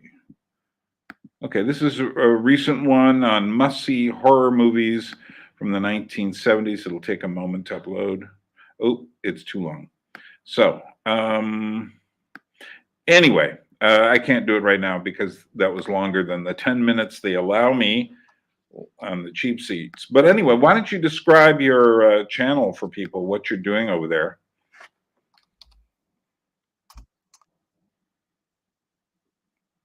James? Okay, yeah. Do you hear me? Yeah, I hear you. You're fine. Okay. Yeah, I had an echo thing. Sorry, I've never live streamed before. Well, you're doing it now. Sounds good. Okay, okay, yeah, there's a delay at this end, but that's okay. Yeah. Okay, so the show, I was inspired by your How We Got Here series. Yeah.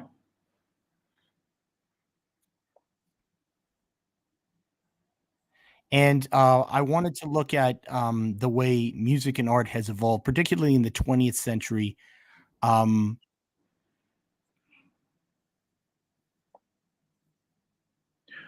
Since we have a bit of a delay, yeah. just go ahead and talk a bunch. And then Okay. Okay. Sorry. Yeah. Yeah. No problem. The So basically, I wanted to look at particularly the way rock music evolved in those decades between the 60s, 70s, and 90s. And I'm really interested in the way um, social trends operated. One of the things I found fascinating that you talked about on the How We Got Here series was how the underground mainstreamed, and then as the result of that mainstreaming, it really lost its edge and um, lost a lot of the greatness that made that music so interesting because it was such a as you said, it was like the sort of underground cultural zeitgeist in the 1980s.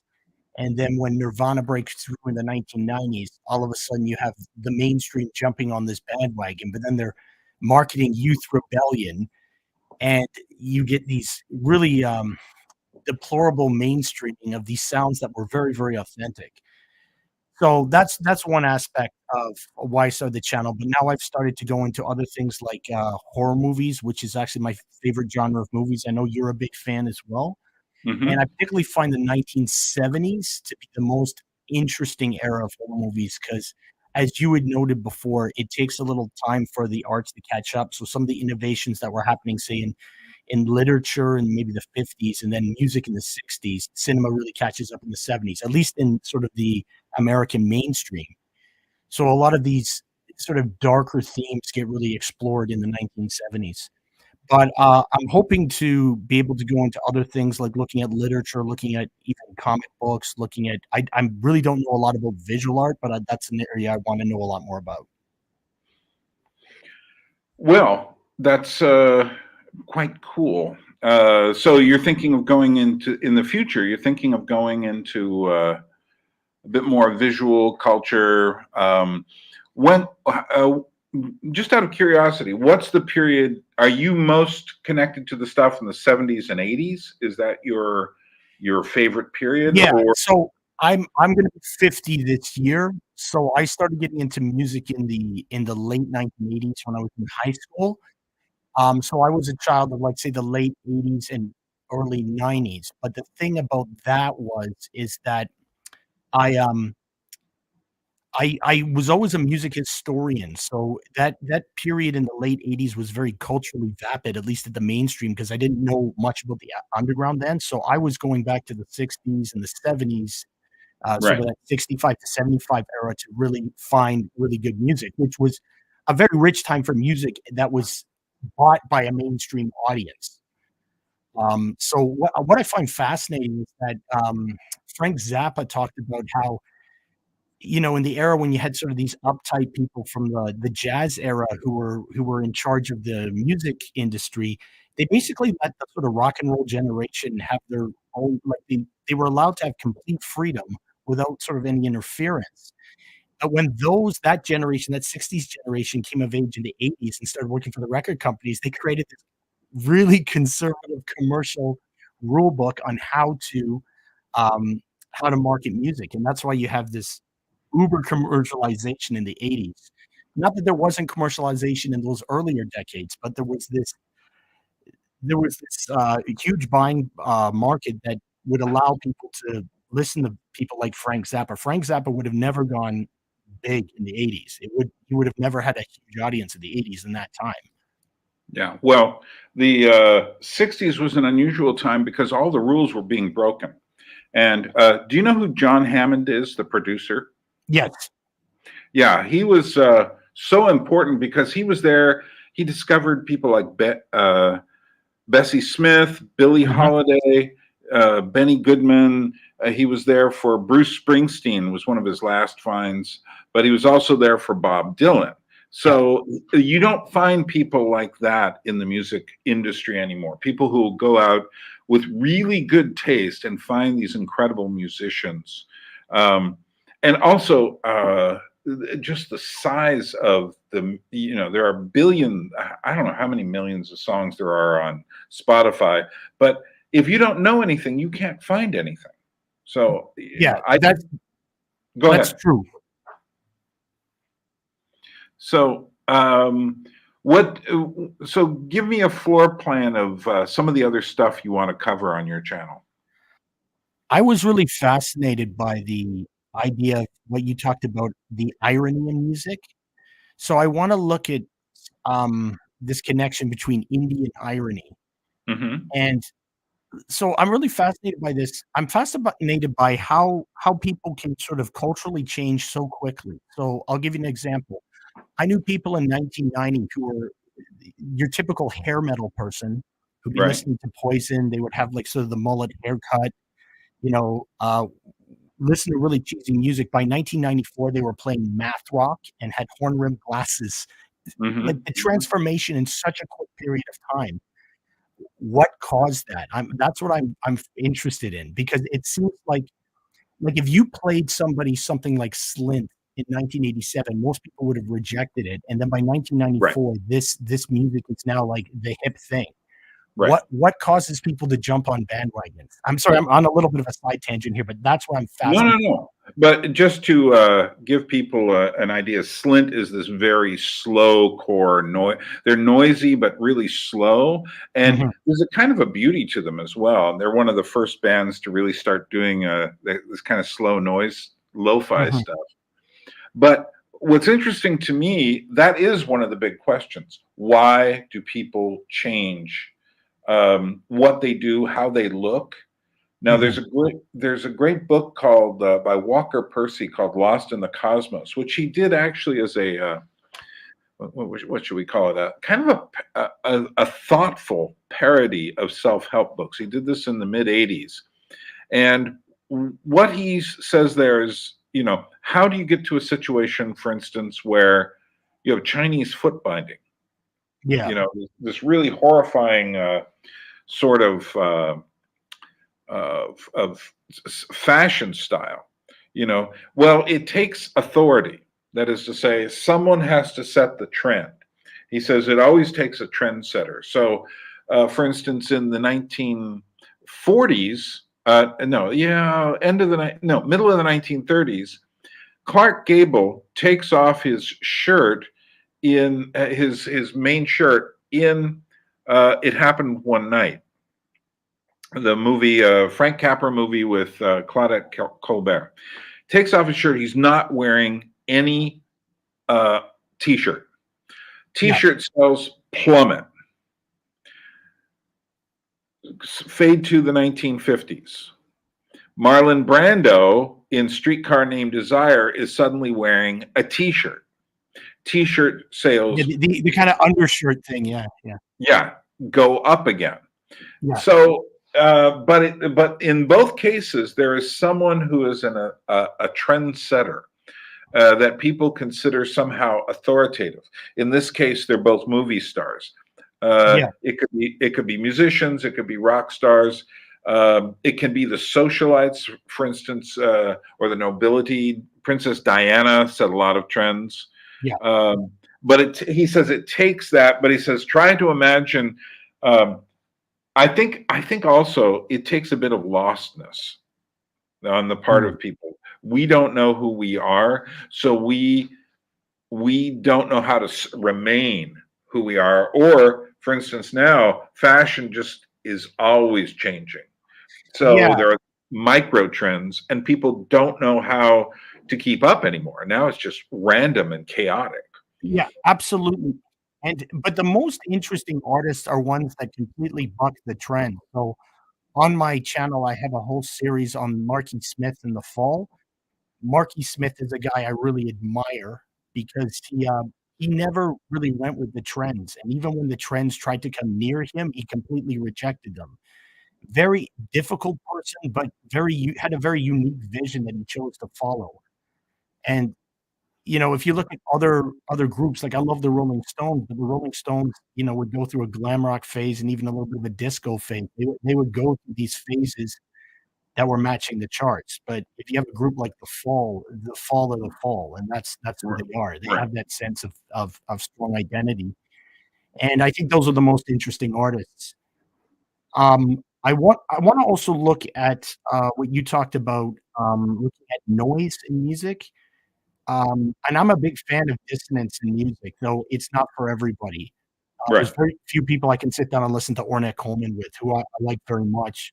So I Right. want to explore that a little bit more. I want to explore the irony, and I want to look Mhm. again at, like, sometimes you have these times in arts where even into the mainstream, some really rich stuff happens. So if you look at films in 1999, you got Fight Club, you got Magnolia, American Beauty, and Being John Malkovich. These really deep films that are actually mainstream, and that's an interesting thing too. What happens in the culture and the time that just allows this to go through?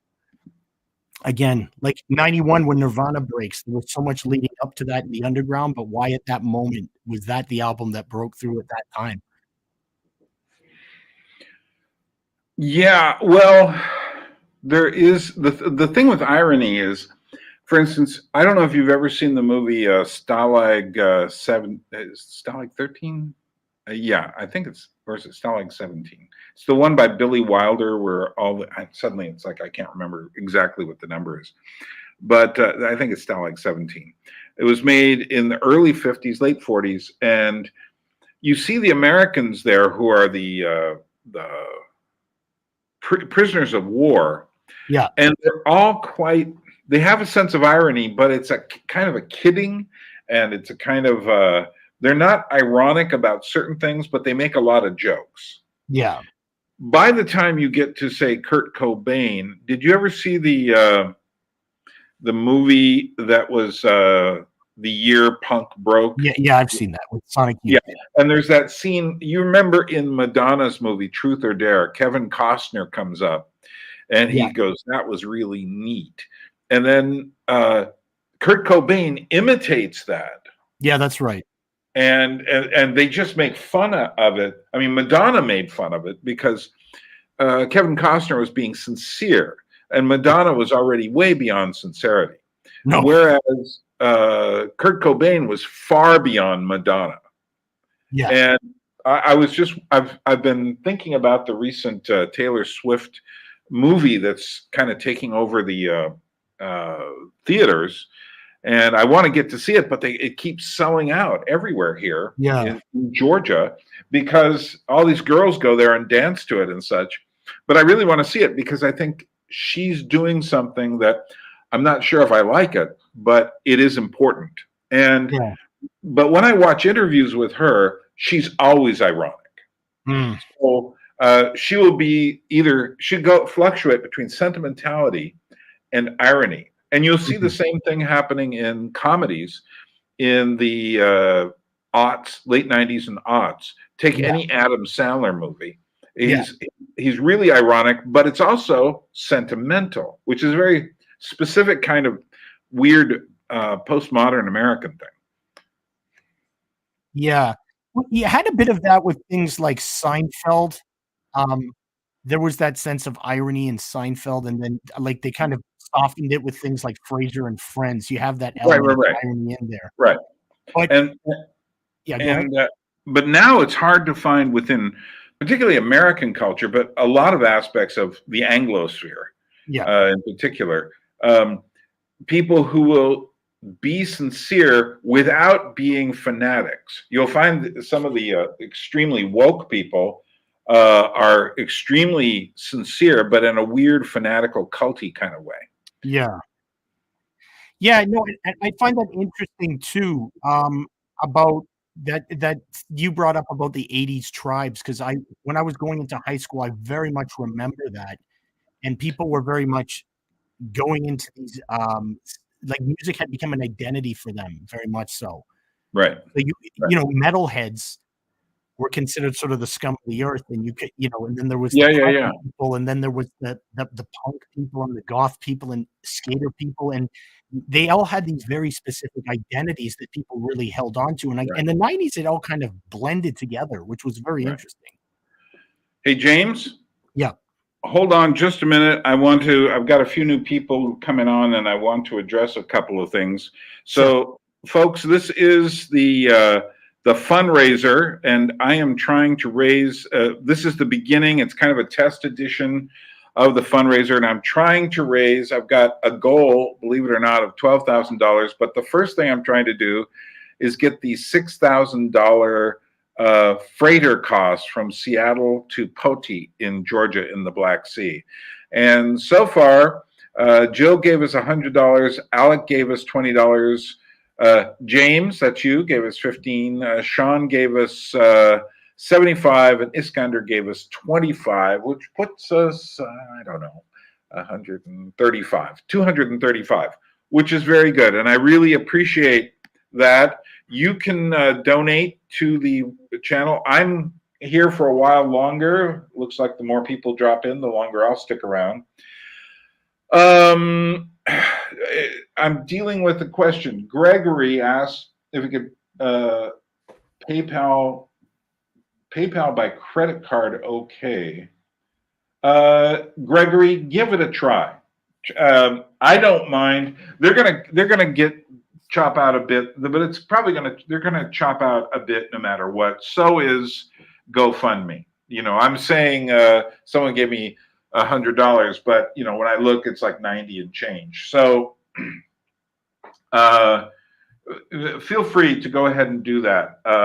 So you can give through PayPal, link below in the description section, or you can pay through GoFundMe. GoFundMe is better if you want a tax deductible receipt, or if you just want to use that instead of PayPal, either of those. So, and I'm appreciating, it doesn't have to be a lot. It can be anything. And that's good. And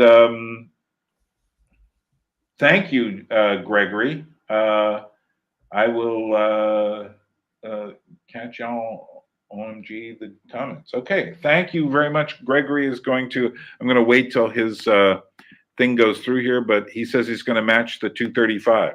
So there you go. You double your price. And I've done these fundraisers before for public radio. I have a good idea how they work. The toughest ones are these ones at the beginning to get dribbled in. If I can crack the $6,000 freighter costs, the next 3 chunks of $2,000 each, $2,000 for the Haines, Alaska to Seattle barge, which is a freighter of sorts, and then the another $2,000 to get the stuff off the ship on the train with a crew of guys up one flight to my place and go through customs. It's a kind of a wild card, but I'm saying $2,000. It could be more, but who knows? And then I need airfare to go back and forth from Haines to Tbilisi and back, and that's another $2,000. But if I get the 6,000, those will come easier because they're in smaller chunks, and that's how people. I just know psychology. And speaking of psychology, I'm talking with James Wallace, who has his channel called 20th Century Music and Arts. You should go look it up right now.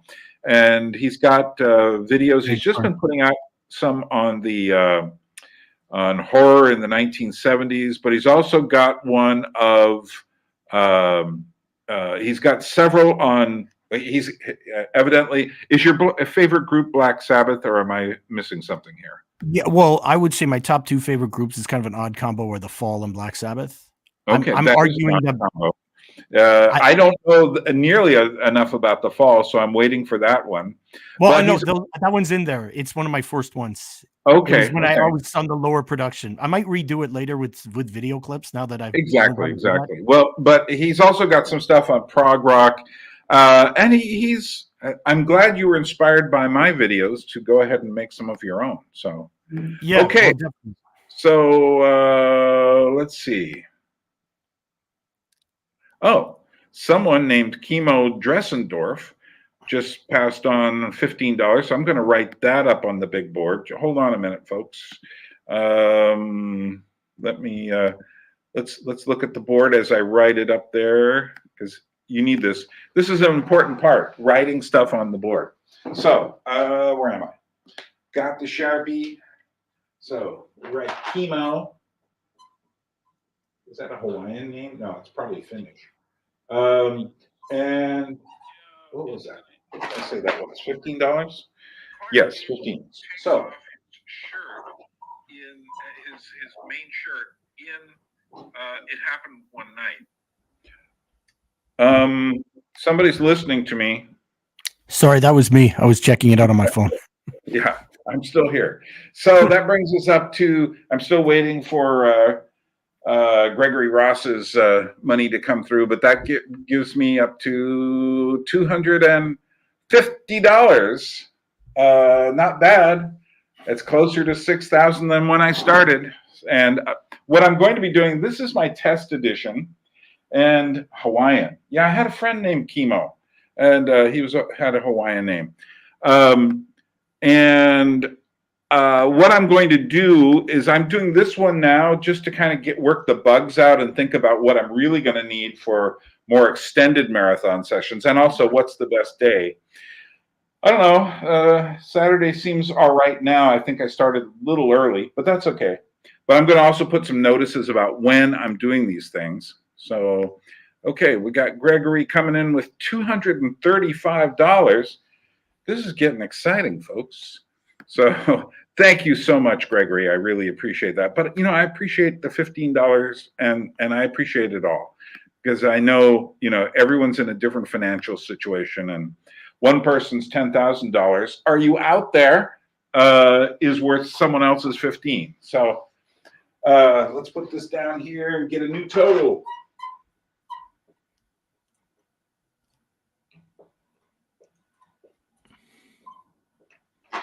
Okay, so it's 235, 235, 470, $485. Wouldn't you like to? Wouldn't someone like to put me out of my misery and bring it up to $500?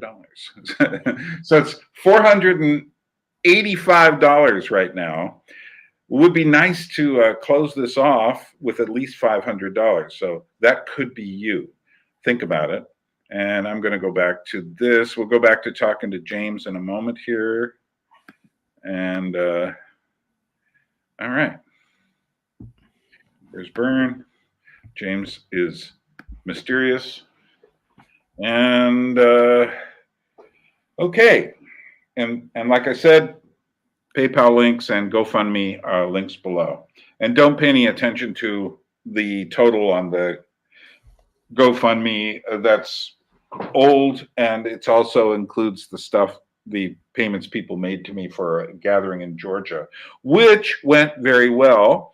And tomorrow I will be putting the second and last gathering in Georgia video up there, and this will be all the visual material that went with it. So together, last week I put the everyone talking about what it was like during the gathering in Georgia. This is not a travel video, folks. You really, if you haven't watched it yet, you should go watch it, because the whole point of the gathering in Georgia was to expose ourselves to certain aspects of Georgian culture, and then go into the mountains and talk about things. And we did both of those things, and I was quite satisfied, and I think everyone was, with the results. So, okay, James, talk to me. Yeah. Okay. So again, I'm going to be looking at the way music progressed over periods of time, but you were asking me about why I like Black Sabbath. Yeah. My argument is that Black Sabbath, in terms of their impact musically, is extremely underrated. So, for example, you look at some of the top selling artists like Fleetwood Mac or Supertramp in the 1970s. Nobody in the 1990s was trying to sound like them. Right. How many bands, everything from pop punk to death metal, was influenced by the riffs of Black Sabbath? Oh yeah, It was and everywhere. one of the big changes that happened was when the formerly hardcore bands like Black Flag began to Yep. slow down under the influence of both Zeppelin and Black Sabbath, among others. Yeah, And that yeah. that's a really fascinating thing because what Black Flag were doing at the time, they're on tour constantly and their hair's all growing out. So they're now looking like the hippies that the punks were supposed to rebel against. Right. And one of Greg Ginn's favorite bands is in fact the Grateful Dead. So Yeah.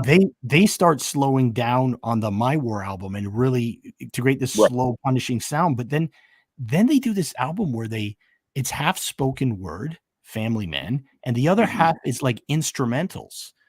And it's like wild, heavy. It's just like you put the Grateful Dead with a whole lot of distortion on it, and that's sort of what it sounds like. Yeah. Totally Yeah. alienating to the very conformist punk rock element. Right. Well, that was kind of the name of the game. That's why things changed so much by the 90s. I think another really important band is the Butthole Surfers, who started Yeah, doing yeah. this super sludgy stuff. And in about 1984 in New York, every scenester I knew was listening to the Butthole Surfers. And they were talking about, like, yeah, you got to see these guys.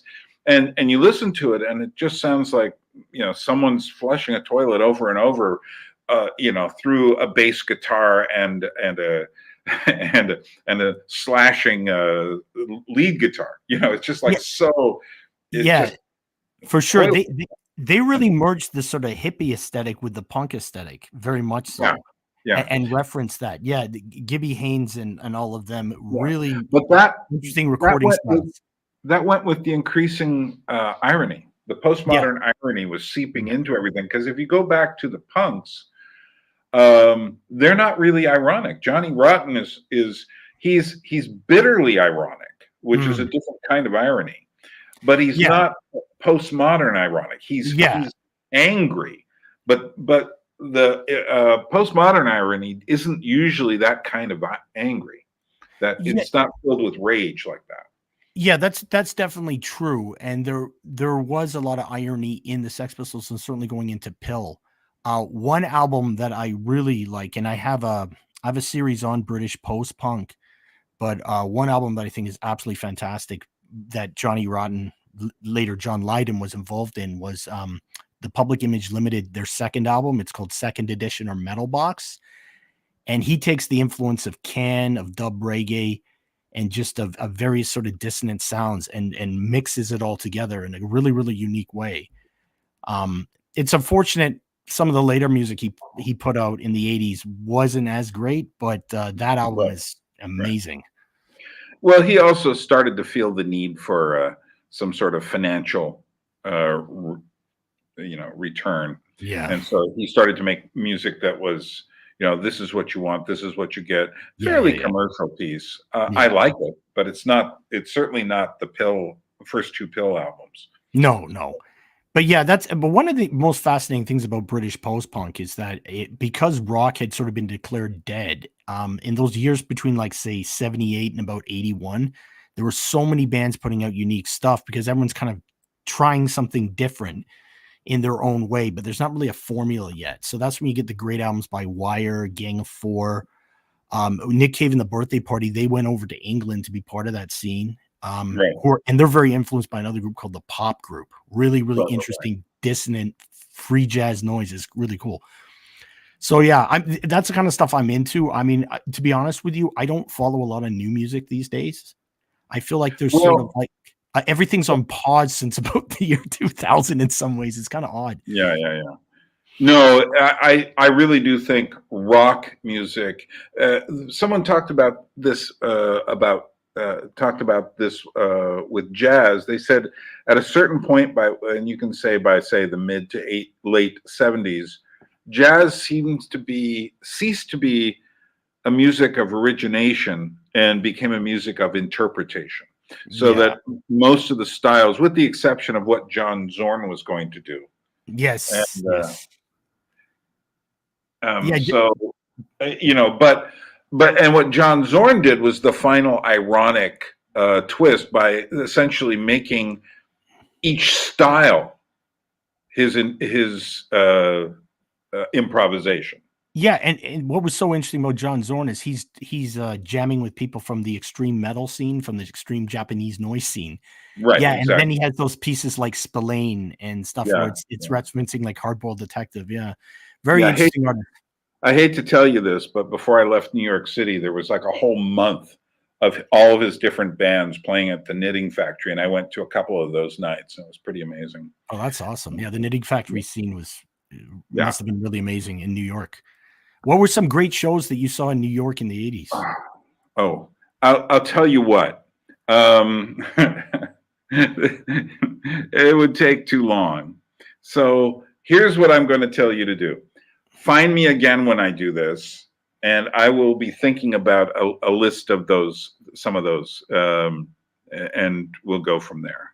All right, that sounds cool. Yeah, that sounds cool. And I am going to say farewell to you, and thank you so much for coming aboard and your contribution. And folks, if you want more on music and 20th century popular culture and whatnot, look for James's channel called 20th Century Music and Arts. Go subscribe, and we will see you later. And then bring back later.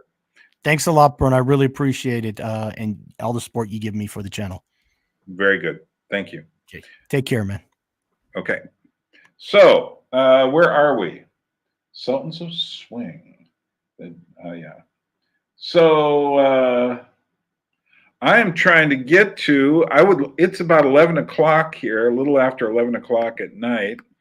I would like to go to bed soon, but I can't go to bed until I get to $500, because I'm at 485, thanks to Jill at 100, Alec at 20, James, who we just spoke to, $15, Sean at $75, Iskander $25, Chemo at $15, and Gregory $235, matching at the earlier amount. So if someone provides the extra $15, and you can do it through PayPal or through the GoFundMe, both the links are below, that would be really nice. Okay, someone's trying to get in on a private chat. Let's see if that's something. How do I get rid of the echo? Oh, okay, that was James. Okay, well, he must have figured it out. Don't listen to it on a third machine would be the answer. So let's see what's going on here. Comments, we're doing fine. Van Gogh's Ear, Sultans of Swing. I think that song is about the death of jazz. Yeah. It's a bit more like the nostalgia. Okay, James Henry.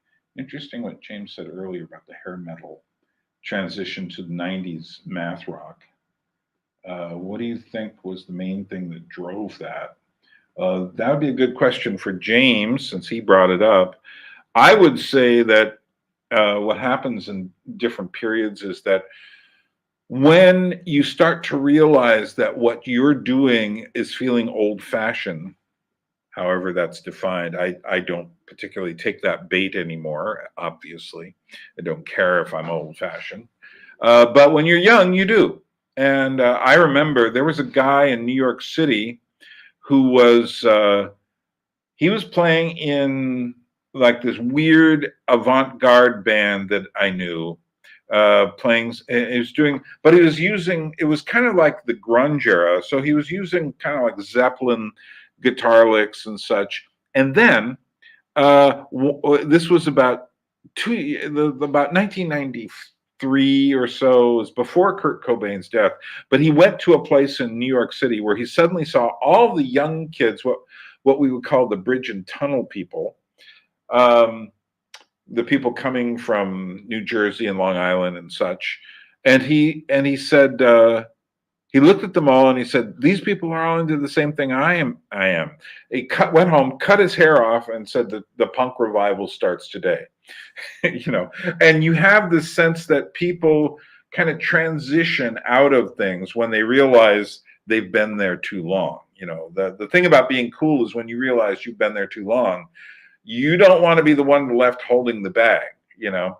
Imagine someone being in a hair metal band in 1996. You would be like, well, what did you do? You would have to have changed somehow. You couldn't just stay there. Okay, so that's a few of my thoughts. All right. If someone contributes $15 through PayPal or GoFundMe, I can go to bed. It's now 11:06 here. I'd like to get to bed before midnight. So, but I'll take more questions. If anyone has any questions, feel free to ask, and we'll go from there. So, what are we doing? Let's look at the board. Let's see what we're doing here.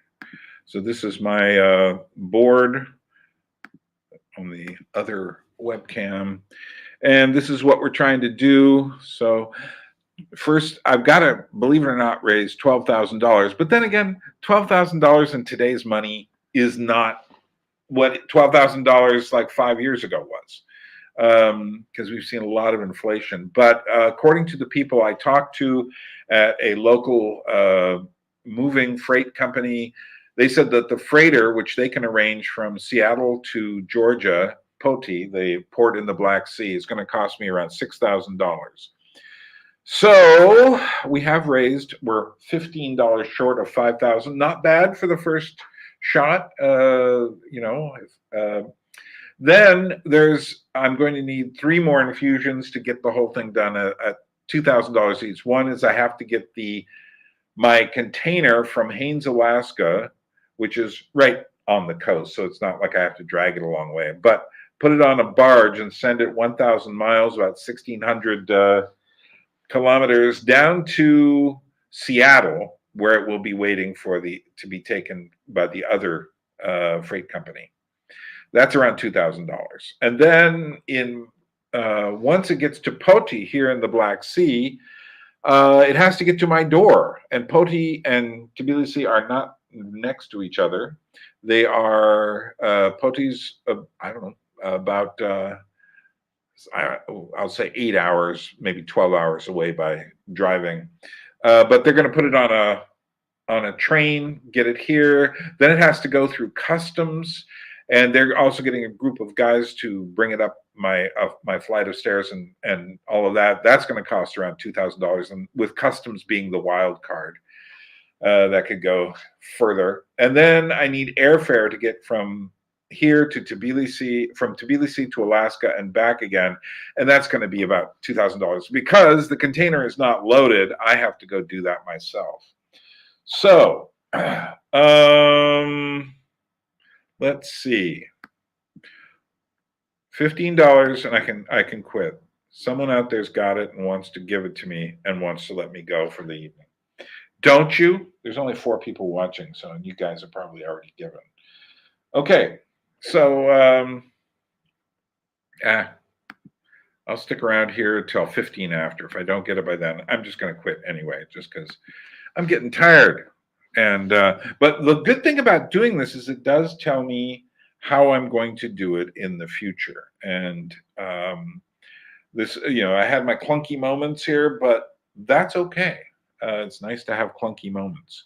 If you can actually do something with what you learn, which I am going to. One of the things I realize, if I really want to do a marathon, I have to prepare by having things that are already recorded in the right format, which is evidently MP4. And then I can just play that and we will deal with it that way. And yeah, and I'm thinking of graphics and all sorts of stuff. Yeah. Lighting, I could change the lighting a little. Yeah. What does this do? Too bright. Whatever. I could do the overhead lights, but we'll think about it. Any more questions before I call it a night? This is your final chance. I got 5 minutes before I'm going to cut the cords here. And $15 would be nice, but I'm not even going to wait. $485, not bad for a first session. I only need to do, let's see, 12, 23 more. No, I'm going to, I'll do better for sure in the future, because so far I've hardly told anyone about this. And I know there are people out there with deeper pockets.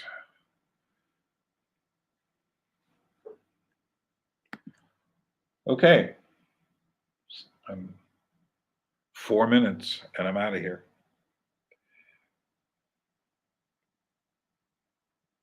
Well, I appreciate the people who did stop by here today.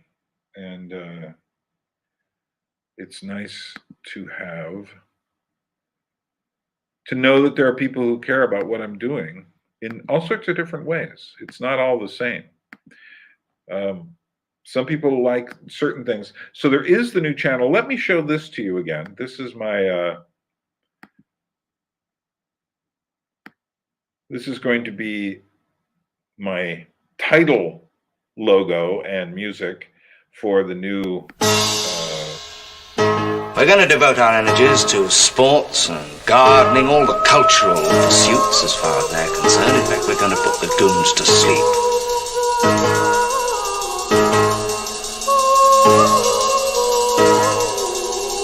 Meanwhile, we dig.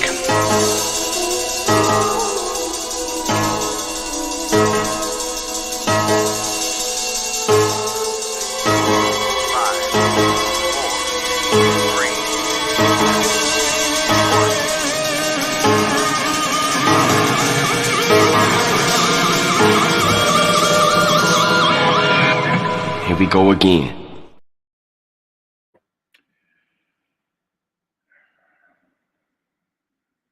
Indeed. Here we go again. Stop that. Okay. So what are we doing? You do you. There you go. So yeah. Okay. Gonna cancel this. What am I doing? Do that. Okay. 2 minutes. I'm out of here. Okay. What do we got here? Was the grunge thing a big scene in NYC like it was in Seattle? The difference between Seattle and New York, it was huge in New York, but there's it wasn't alone. There was a massive other thing there called the noise scene, which overlapped. So groups like Sonic Youth, Band of Susan, Live Skull, things like that.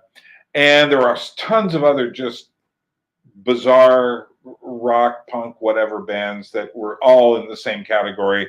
And there was also what you'd call alternative artists. And I think alternative artists were part of the same scene. We don't have a name for that period yet. And because being in New York, it's quite clear it isn't the grunge scene. The grunge scene is just one aspect of a certain kind of music, of which I saw plenty of grunge bands while I was there. But it was also this noise scene, which had this experimental edge on it. And the noise scene developed out of the no wave scene. And it was also the,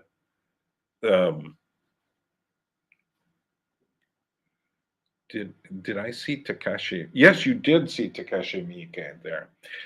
Very good. I'm actually going to have a contest at some point for who can get the most visual and audio clues in that thing. So go over and I'm answering on the anadrome here, and you go over there and subscribe if you haven't yet.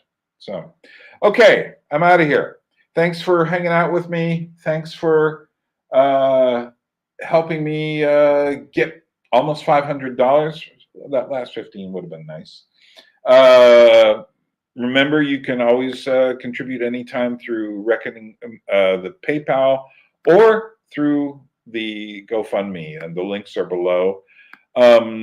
When this is over, this particular one, I didn't record it, so although I'm thinking I would have liked to have recorded James and my conversation and re-edited that, but in the future, you never know. So, thanks for being there. Have a good. I'm going to sleep because it's 11:15 at night, and I need to get ready to put my head into a pillow. Good night. And draw a beat.